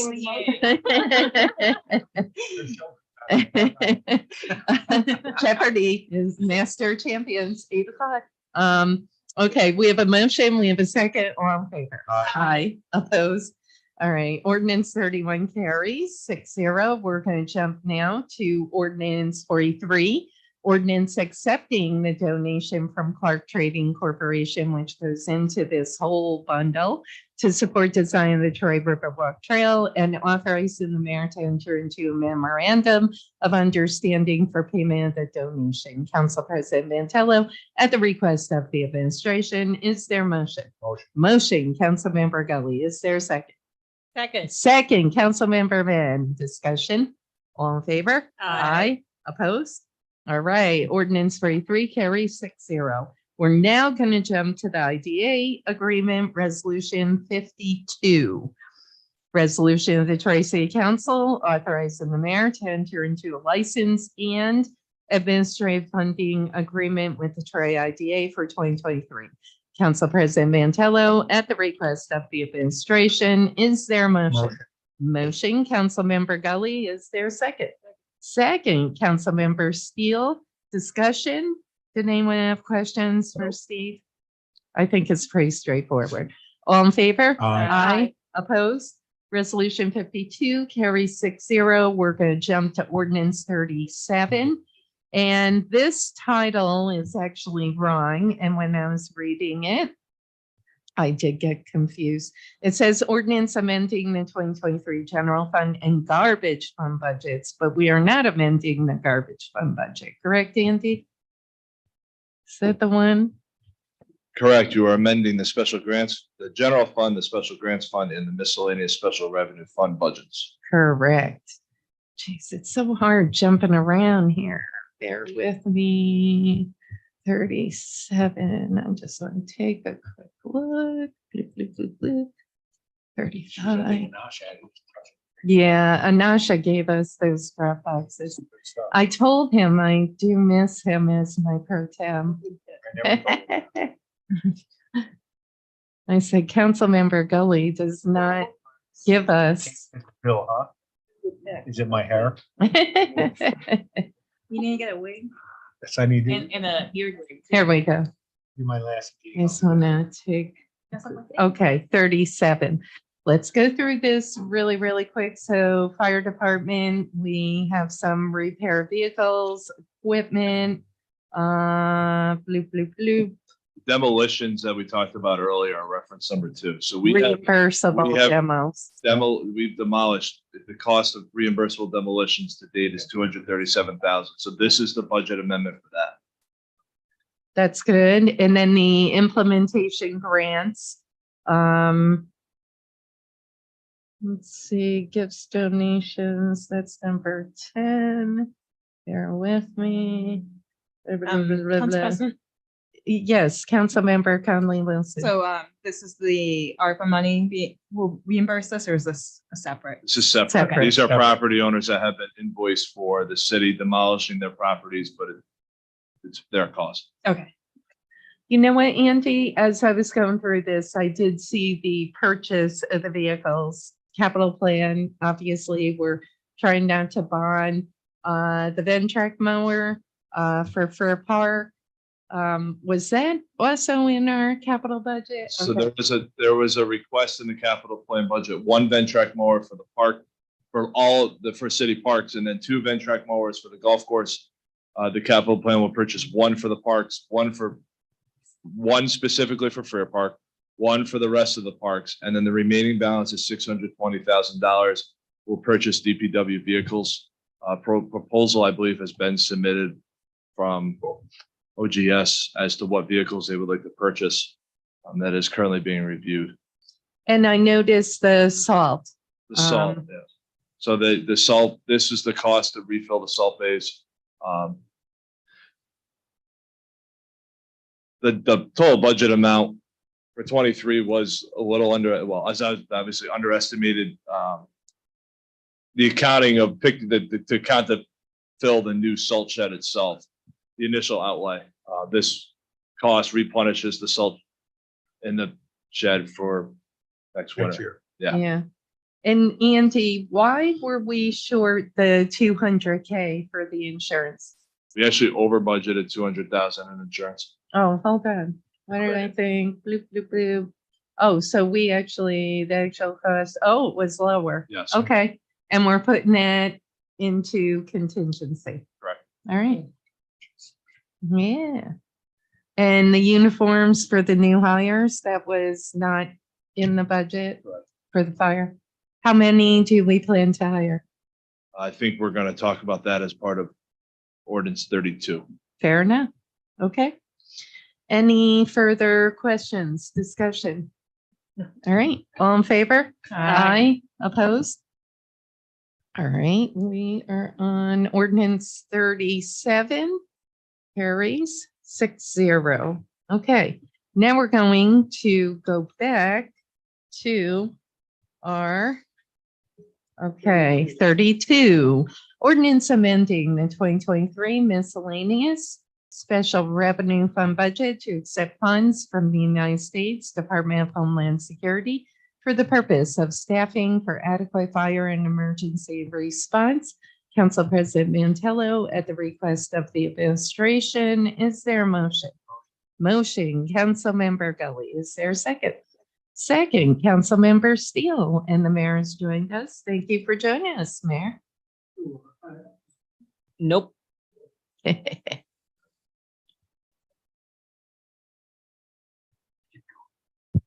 Okay, I'm here to do this because I did not write the memo in support. I promised to do it and Andy didn't remind me 12 times. So I can provide this in writing to you after the fact. This is going to sound complicated, but it's not as complicated as it sounds. So about a year ago, maybe a little less, the department made an application for a SAFER grant. At the time of the application, I'm sorry, let me back up. A SAFER grant is a federal grant that can be used to hire firefighters.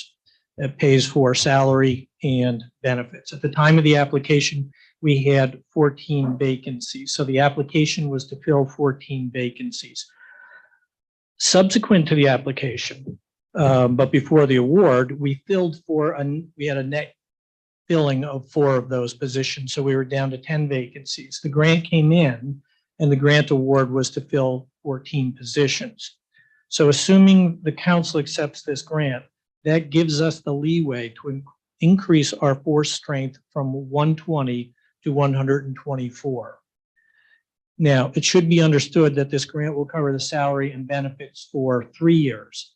So if the council at that time desires to continue the funding, we will, or you will, or whoever is here at that point in time will need to fund that out of the general fund budget. But this will fund 4 additional firefighters for a 3-year period. So the current staffing right now is 109 out of a force approved strength of 120. We have, in addition, 3 firm notices of pending retirements and a high likelihood of a 4th. So by this summer, we will be down to 105. We therefore, to bring us to 124, will be looking to hire 19 firefighters from the new list. That will get us to 124. Our goal is to bring them on and have them deployed as quickly as we possibly can. But you will recall that in an effort to attract more applicants to take the firefighter exam, we did reduce the minimum qualifications. Right. So the new firefighters, or the individuals who took the test, do not need to have paramedic certification. They do not need to have EMT certification. So it puts the burden of training up to and including paramedic certification on us, which increases the amount of time it will take to get them out on the street. So given that, and given the number that we're looking to hire, we are going to run our own fire school. With that many new hires, it becomes more cost effective to do it ourselves than to send them out to Utica. It also allows us to control the timing. So as quickly as we can get them in here, we can start. We don't have to wait for the next scheduled school. Oh. The canvassing, the vetting, and the hiring process for the new recruits will take some time. So there's a background checks, there's physical tests, there's all sorts of things that have to occur, as you know. Our goal is to bring them on and complete the fire school by year's end. The fire school typically runs 14 or so weeks. I'm sorry, Councilmember Gully was whispering in my ear. I definitely want this memo, but. Okay, so I'll Yes. back up No, yes, and just thank let you know that Sorry. our goal is to bring them on and complete the fire school by this year, by the end of this year. Fire school runs, I believe, 14 or 16 weeks. So that's could be as much as 4 months. Then we will do the EMT training in-house. and that will take about a month. So by the end of January, we should have all of these individuals certified for EMT. Now, some may come in with EMT training, so they may not need it. Some may even come in with paramedic training. We haven't canvassed the list yet, so we don't know. But we're banking on all of the hires needing all of those certifications. So the next step is paramedic training. And HVCC in conjunction with AMC does that training for us. However, it runs on a school year, so it starts in September. I'm sorry. So we will have EMTs ready by the end of February, and they'll be waiting for the paramedic course until September. So what I've done is I've approached Hudson Valley to see if they can do a standalone paramedic course for our recruits that would start as soon as we're ready. In a few months, we'll know what that time frame is. So it might be mid-February, it might be the end of February, it might be early March. But if we can make this happen, it will make these new hires ready to gain their certification and to be fully deployed about 6 or 7 months earlier than if we had to wait. So those conversations are ongoing. It's a little bit complicated because Albany Medical College is in fact the faculty for that, and we have to figure out how we juggle the instructors' schedules to make that happen. So it is also possible that more retirements will occur as we go through this process over the next several months. So the 19 hires may swell to as many as 24. And if that occurs while we're in the hiring process, we'll continue hiring. So the new hires could be anywhere between 19 and 24 new firefighters. Chair, Councilmember Gully. how many names are on the list, Mr. Mayor? There's over 70, I believe. Chief? I'm sorry? 125. 125. Kudos, baby. That's good to hear. I have a question. If somebody was down on that list and maybe had not had the top score on the test, but had the requirements that we need, No, we can't. so we have bump to go them right up. off the top of the list on everything, even if Yeah. they have the Yeah. other certifications that we need, we can't. We move to can't that. jump ahead. That's the logic of the civil service system. And- Is that in quote? That was sarcasm. I got that. Somebody out there did too. Make And- that physical test hard. I'm sure there's a reason for it. It just sometimes doesn't seem to make sense, but Right. I'm sure it does. Doesn't to me. You're right. Yeah. You're also, I'm good now. Councilmember. Mayor, this is huge. This is a huge step forward. This is great. A lot of pieces to the puzzle. Please get us what you just read, jotting down and, but saying that when you said our own fire school, so that just means we're going to partner with Hudson Valley rather than sending them to Utica, or do you see us No, having our own? we don't use Hudson Valley for the fire school. Not That at all. typically takes place in Utica, Utica. but the chief assures me that we can run that in-house. Great. Where Smart. would we do it, Chief? At the county or? Don't stand under. Yes, we could either run it over at the town of Colony. They have a fire training academy over there. We've run them over there. This wouldn't be our first fire academy that we've run. We can run it over at the town of Colony, or we can partner with Rensselaer County, run it out at the Rensselaer County New Fire Training Center. Okay, and we would have to pay for that, obviously. Is that in the budget? We would have to pay for the town of Colony. I don't think that we would have to pay for Rensselaer County's Fire Training Center. Okay, We should go. okay. And in terms of the budget for this whole proposal, the Homeland Security, I'm sure, covers a little bit, the 4 additional, but is our budget prepared for this proposal? The uniform transfer that was on 37s hopefully will cover the full cost. The hope is to cover the full cost with the transfer that was on the agenda, on ordinance 37. If more money Right. is needed, it will be on the next agenda. Uniforms, but are we covered in terms of, the training, the additional firefighters, which, I mean, they are budgeted for, they're just not filled, right? So the grant would cover the full salary and benefits. The training, my understanding is substantially less expensive to do our own academy. So Okay. if we were to do our own academy, I would imagine the training budget would be more than sufficient to cover that. Again, Okay. if additional Yeah. funds are needed, it would be on the next agenda. Right. Okay. I mean, this is huge. And how does our UFA feel? And have we talked to them? They must be, optimistic. Well, I hope they're pleased. It's not everything they want, but it's Right. a big step forward. It's a huge step forward, Mayor. How do you see this addressing the staffing shortage? It's a huge step, but do you see it, Well, it's, first of all, it's filling the vacancies we have, which are substantial in number now, and it's adding an additional Yeah. 4. So it is some relief. We are not going to,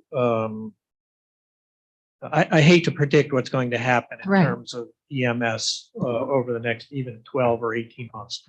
The hospitals are having a horrid time right now. Yeah. Attracting and keeping staff. I'm not sure that, the system, the healthcare system is absolutely broken, Mhm. and the mess flows downhill, and we're at the bottom of the hill. Yeah. We're seeing it in Cohoes. This at least though, Mayor, puts a plan forward. It's something, we try to do with the 2 firefighters, the additional. It's a start. And that's what we've been begging and asking for. And this is honestly a huge step forward. I can't say it enough. Last night there were over 400 new units on the planning agenda. They're being stressed to the max. The morale's tough right now in the fire department, vacancies, institutional knowledge leaving us. It's a tough time for our fire department. So, thank you, Chief. Thank you, Mayor. Whatever we can do, and obviously this is a step for us to partner with you, but whatever we can do to improve, the present climate. I mean, this is about public safety, and every second counts, and this is huge. The credit goes to the department. They really worked hard on putting this together. Eric, very nice job with the plan. Thank you. Yeah, yes, we agree. Job to all. Yep, Council we agree. Council President, Councilmember Min. just, is the Safer Grant a grant that pops up periodically, or is it sort of a one-off? Is it something we'll be able to apply for again in the future? If there's still money in this country in 3 years, yeah. Yes, again, I'm being a little sarcastic, but we have applied for and secured safer grant funds in the past. And if the federal government chooses to continue funding it, I'm sure we'll be well positioned to apply for it. Great. It's huge. And it covers 3 years for those 4. Very good. Questions? All right. All in favor? Aye. Opposed? Okay, ordinance 32 carries 6-0. And Mayor, if you could get us that memo. I mean, you got to see all my notes as you were.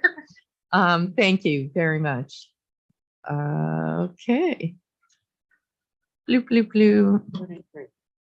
Yep.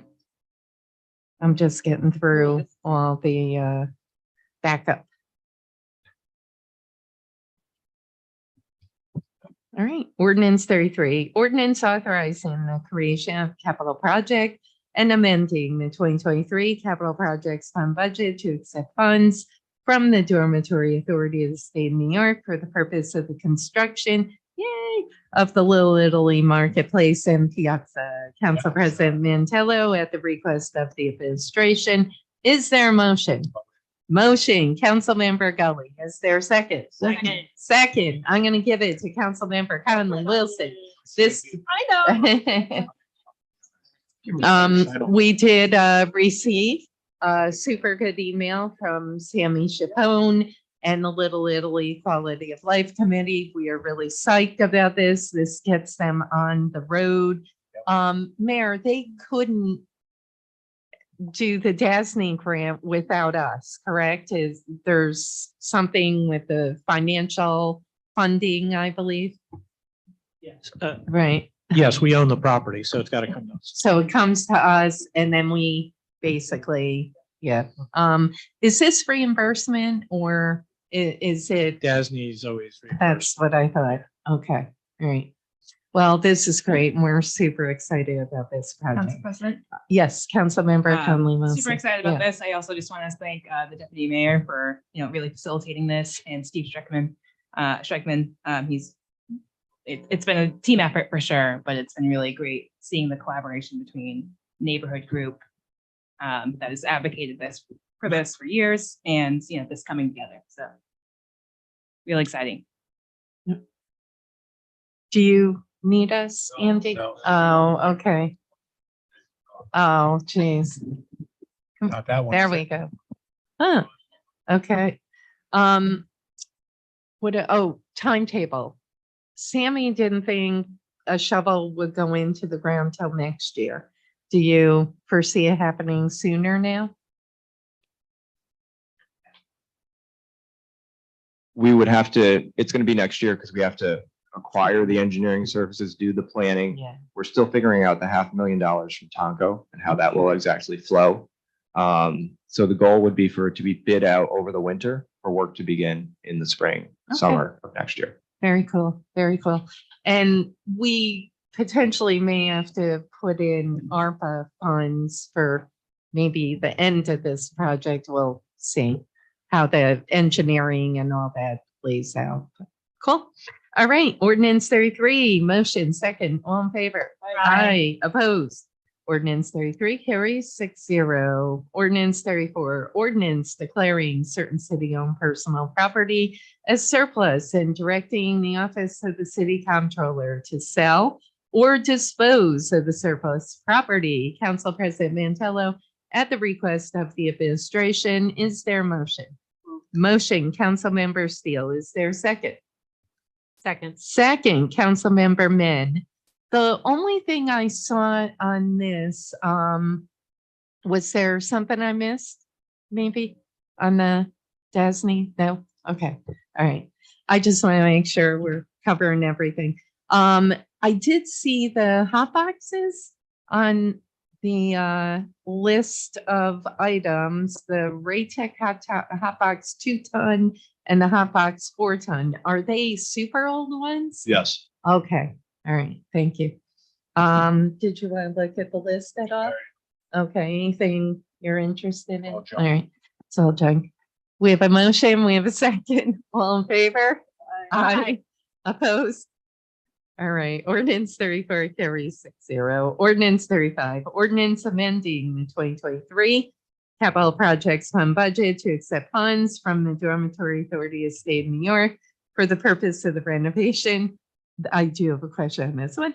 Of the South Troy Pool and Bathhouse. Council President Mantello, at the request of the administration, is there a motion? Motion, Councilmember Conley Wilson. Is there a second? Second. Second, Councilmember Gully. So this one, we're closing out, obviously, but are there funds left over? Is that 250 monies? Or we just paying the bands with the 250? The 250, when the 250 comes in, we'll pay up the bond anticipation. Okay. How much do we owe? 250. Okay, The so rest is out, the rest is put out on the serial bond. okay, So the only piece left on short term is this grant. okay. But we're still paying now, obviously, on the long term. How many years? You know? I'm gonna guess that one was probably somewhere around 15-ish years. Yeah, It's not, when it's a calculation, when we go to serial bond, it's a bit of a strategic move to make sure you're getting in. The higher the dollar amount, the longer the longer the PPU, the higher the dollar amount, the longer your bond is for. all right. Okay. Okay. We have a motion. Why so long? I mean, obviously, that's, We miss bringing it to city council. gotcha. Okay, thank you, Andy. We have a motion. We have a second. I like that. Less is more.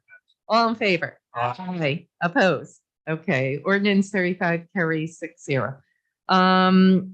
Ordinance 36, ordinance amending the 2023 miscellaneous special revenue fund budget to accept funds from the DCJS for the purpose of give.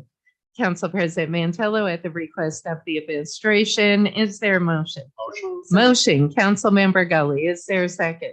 Second, Councilmember Steele. Discussion. Council President? Yes, Councilmember Conley Wilson. I'm sure no one here has it unless the mayor does, but is there any like data or information in terms of like how much, what How are much the gun statistics in terms of like, gun violence, the guns getting off the, streets, things like that, that the council could receive?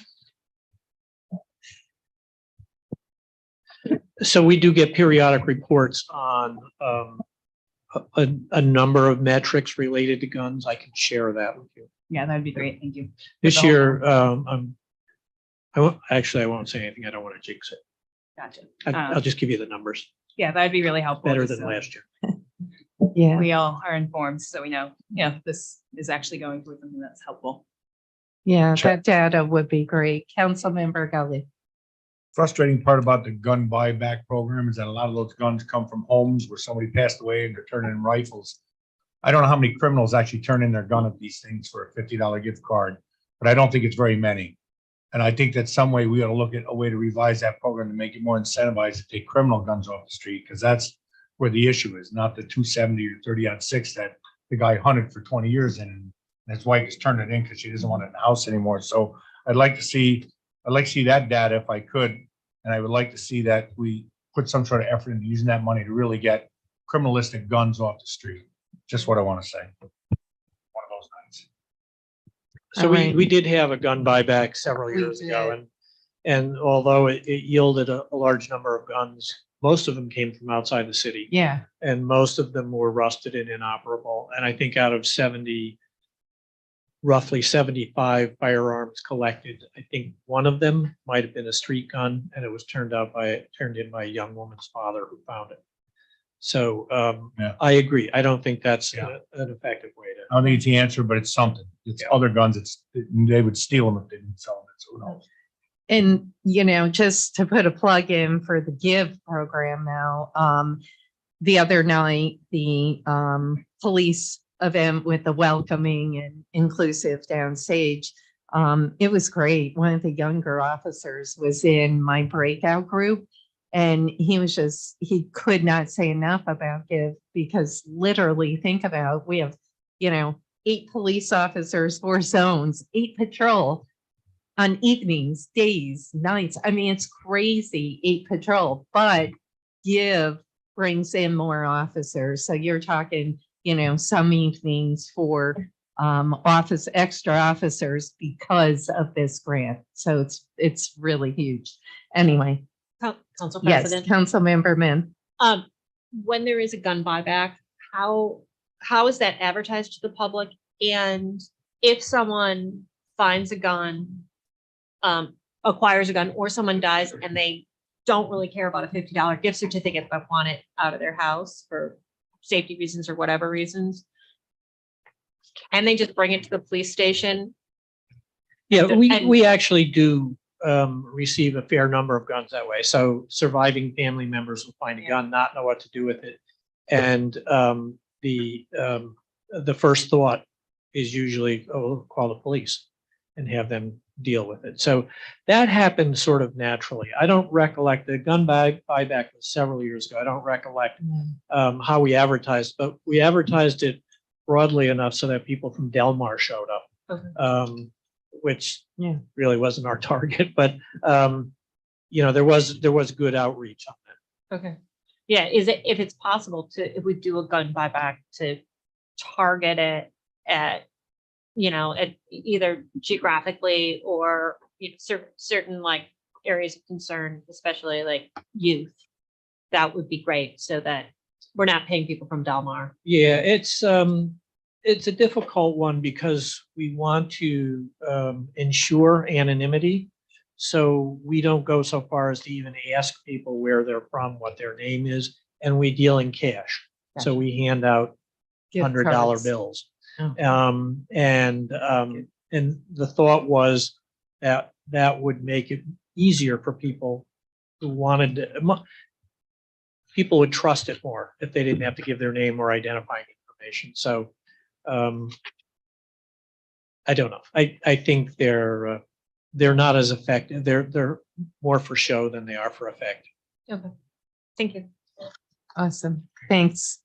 We have a motion. We have a second for the give. All in favor? Aye. Aye. Opposed? Ordinance 36 carries 6-0. Ordinance 37 passed. Ordinance 38, ordinance amending the 2023 capital projects fund budget. Council President Mantello yeah, we did that one. Yeah, it's okay. 38 is confusing. This is Satray Industrial Road Phase 2. Council President Mantello, at the request of the administration, is there a motion? Motion, Councilmember Conley Wilson. Is there a second? Second. Second, Councilmember Men. Discussion, Andy, real quick. Looks like you are blue for phase 2. You're adding 5.4 mil. Yeah, this was the memo in support that's at everyone's spot. There was a supplemental agreement approved in February to add money for Oh, yeah, Very- your for various- two-liner. the two-liner. To the point. Added money for the construction phase. This budget amendment reflects a supplemental agreement. Okay, fair enough. All set? Oh, I just had one question. Sure, The, Councilmember Conley Wilson. Just kind of the timeline on the rollout of this project. Do you So- know what that is? It's out to bid right now. Okay, awesome. Love to hear it. Very excited. Mhm. Okay, further discussion, all in favor? Aye. Opposed? Ordinance 38 carries 6-0. Ordinance 39, ordinance authorizing the city comptroller to deduct monies from the general fund as unassigned fund balance and amending the general fund to appropriate such monies. Council President Mantello, at the request of the administration, is there a motion? Motion, Councilmember Gully, is there a second? Second, Councilmember Steele. This one was added, and I really want to applaud Andy. This is huge. I mean, it's not sexy, but take it away. So there are there's four remaining loans with the New York State retirement system. The payoff amount reflected in here is as of June 6th, which is assuming it passes on the 2nd. It gives us 3 days to write the checks and send them over to retirement. If this passes and we write those checks, we have no more outstanding loans with the retirement system on ERS or PFRS. As part of the state budget, you are now able to get out of the program, which was not in existence before, if you pay off all your loans. Which Huge. it's huge to get rid of the loans and it's huge to get out of the program of it. without getting into nuance, but there is a clause that if you are in the system and the contribution rates significantly decrease, you do not get to enjoy that benefit. You have to pay into a reserve, which the city has now paid over $400,000 into that reserve.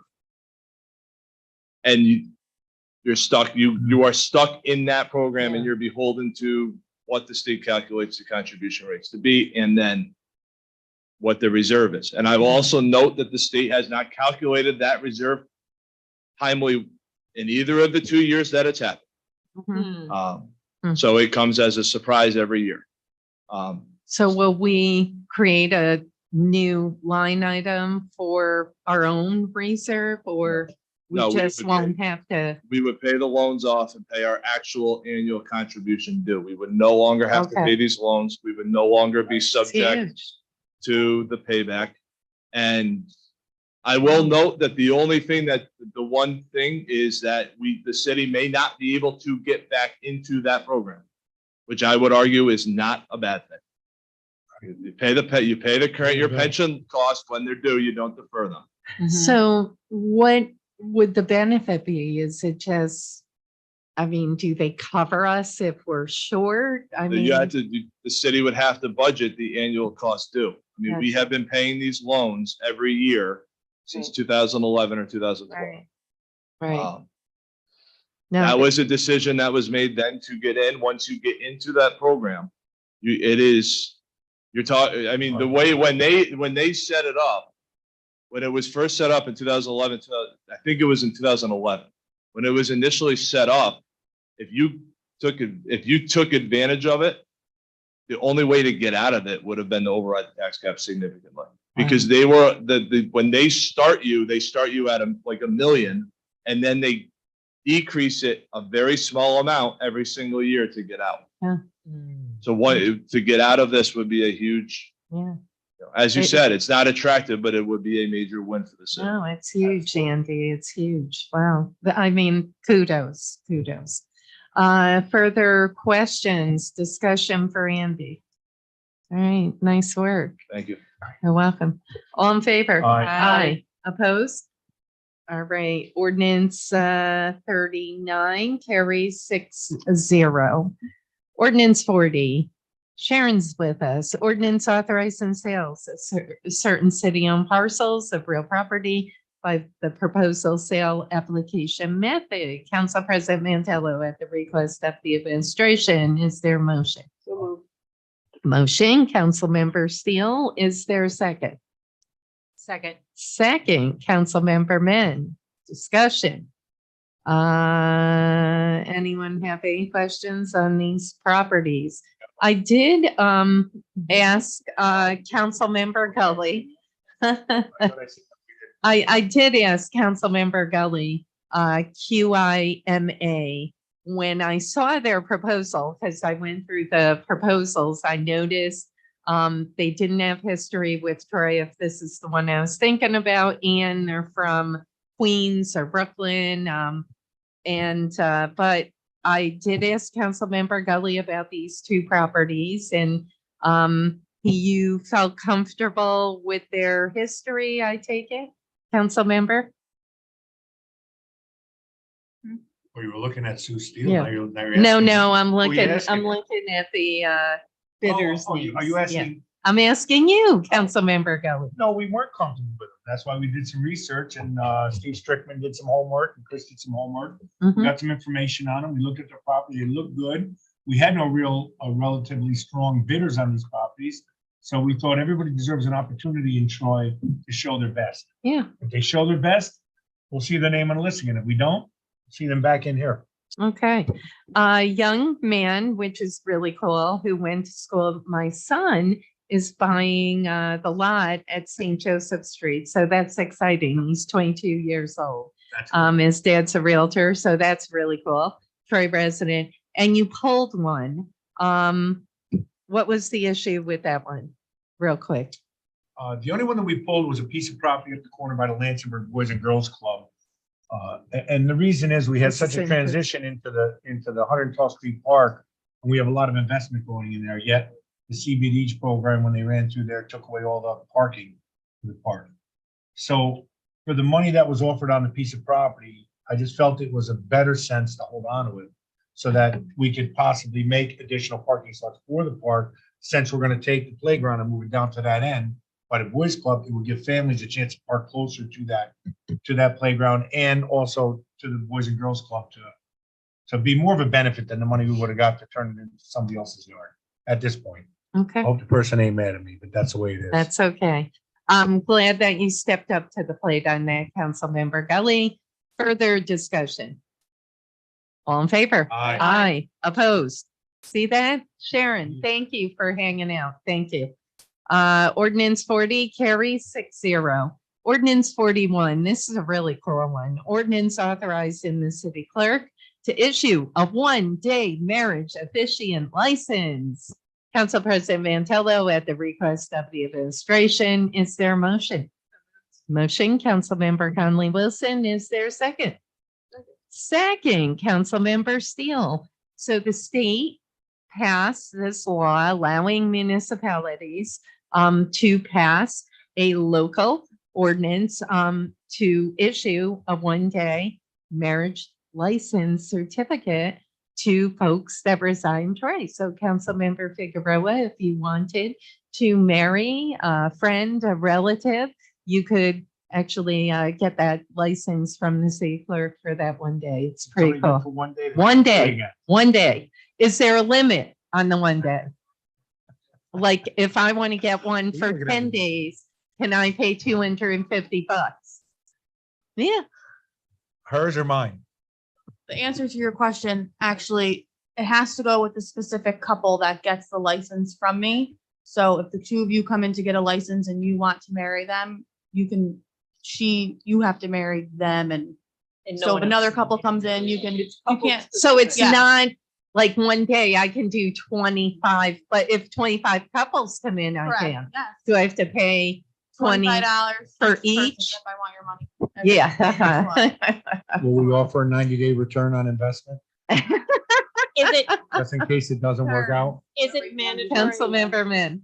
Is it mandatory to say marriage is what brings us together today? You can, I would encourage that. Okay. I don't Yeah. get that. I don't get that. Oh my Um, God. So, what is it? The wedding? singer? Princess Bride. Oh my Princess God. Bride. Okay. All right. None of these guys are generous. She's generous. What the hell? I thought it was Daffy Duck. That's how bad I Oh my. am. You two Okay. turns, please tell us your favorite part of The Princess Bride and why all these guys need to watch it as part I've of never our, seen it. as Okay. part of our professional development. Okay. I cannot marry. Right. So no city clerk. They ban you from, really? Oh, interesting. Okay. They allow the corp council though, right? So Okay. so Yeah. the Pastor mayor can. Andy will have to get his paperwork and start writing. All right, let's go. Ordinance 41, all in favor? Aye. Opposed? All right. It's a little revenue for our city. Ordinance 42, ordinance releasing utilities and rejecting dedication of utility systems located on private land in the city of Troy at or near 85 Farrell Road Extension. Council President Mantello at the request of the administration. Is there a motion? So moved. Motion, Councilmember Conley Wilson. Is there a second? Second, Councilmember Steele. So this is the Merle property. We pulled it last time. Brick, are you more satisfied now? The legislation hasn't changed, but do you feel more comfortable? Oh. I think it's the most prudent thing to do is to release this easement. We really do not want to, the way they had it set up before, we would have accepted ownership of public facilities on private land when that private land adjoins both the public Oakwood Avenue and the extension there, Farrell Road extension. There's no reason that I have been provided with, no engineering reason why they can't put the public utilities, which they want us to accept after they build the project, in the public rights of way. Very good. Very So, good. Yeah. I'm insisting on that they do, that we relocate that part of the facilities. Perfect. And And Chris is supportive. perfect. Yep. Because Sure. I did call Chris when it was first proposed at the last meeting. Oh, and okay. He was like, yeah, and then he said, but I think with this new development, I think it's all good. I do. Sure. Councilmember Gully. Hey, Rick, somebody mentioned to us that maybe we should have these people tie into our main line instead of having a secondary line. I don't know what that really means, but They are tying into the main, the main water line well, to extend the water line to this, so we have good coverage. I'm there? not quite sure about what they're doing for water. I think Chris told me that they're going to be supplied by Brunswick, which is supplied by us. Right. So they're going to meter through Brunswick. But wouldn't it be better for us to extend the water line that way and try to get them to do that so that they'll get good coverage all the way across Oakwood Ave? The water line is there is already water. Brunswick has the ability to tap into our lines there already.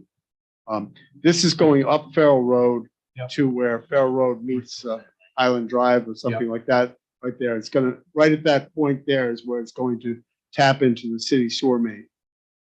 And then it's gonna, then the flow is gonna go down into all the way 115th Street to the connector.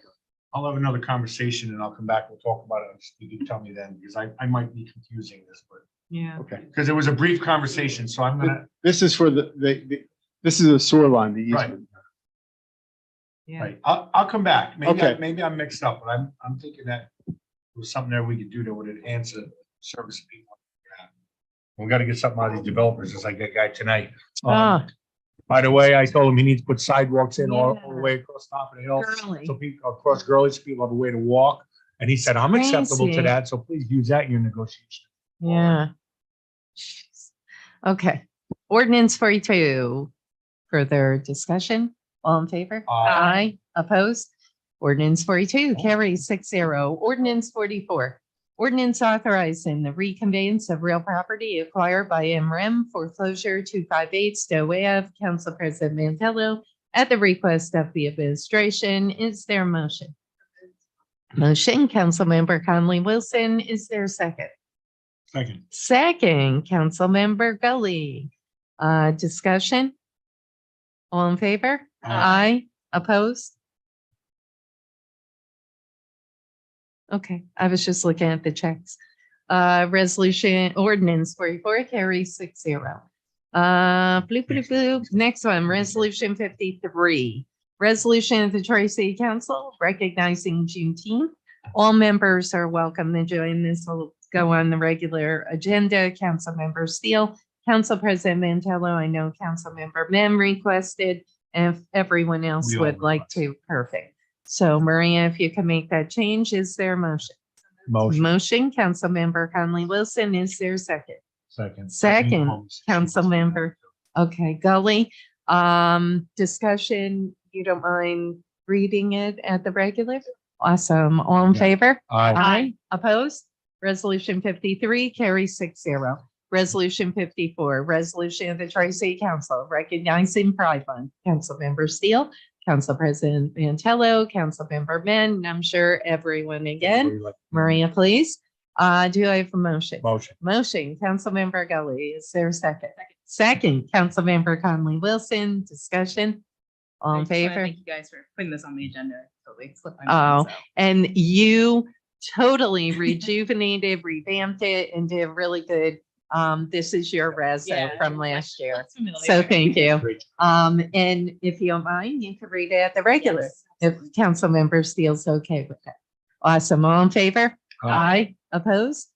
Resolution 54 carries 6-0. Resolution 55, resolution to declare June 4th, 2023 as Cancer Survivors Day in the city of Troy. Council President Mantello, all are invited if they'd like. Awesome. We do. Is there a motion? Motion. Motion, Councilmember Figueroa. Is there a second? Second, Councilmember Conley Wilson. Discussion? Oh. June 4th is your birthday. Oh, well, we'll park at your 25? house. 25? All right.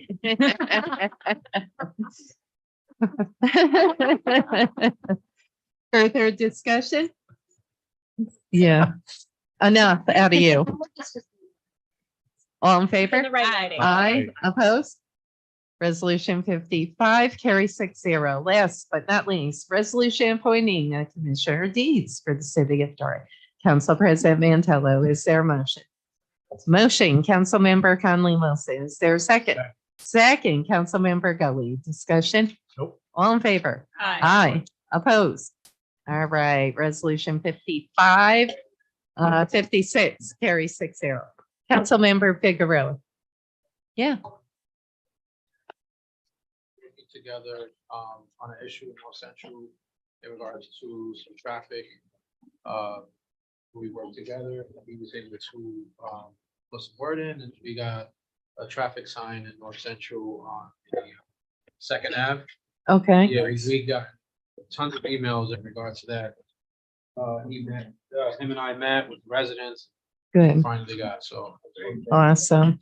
All right. For that. Good stuff. Good stuff. Now, if we could get a traffic light for 108, is that? Yeah. Oh, my gosh. What happened? There was a bus that was parked in front of the stop sign. People were just going through it. It was crazy. I mean, almost, yeah. I know Bill is on top of that. Okay. Further announcements, discussion. Okay. Is there a motion to adjourn? So moved. Oh, Councilmember Conley Wilson motions. Is there a second? Second. Second, Councilmember Ben, all in favor? Aye. Opposed? All right, awesome.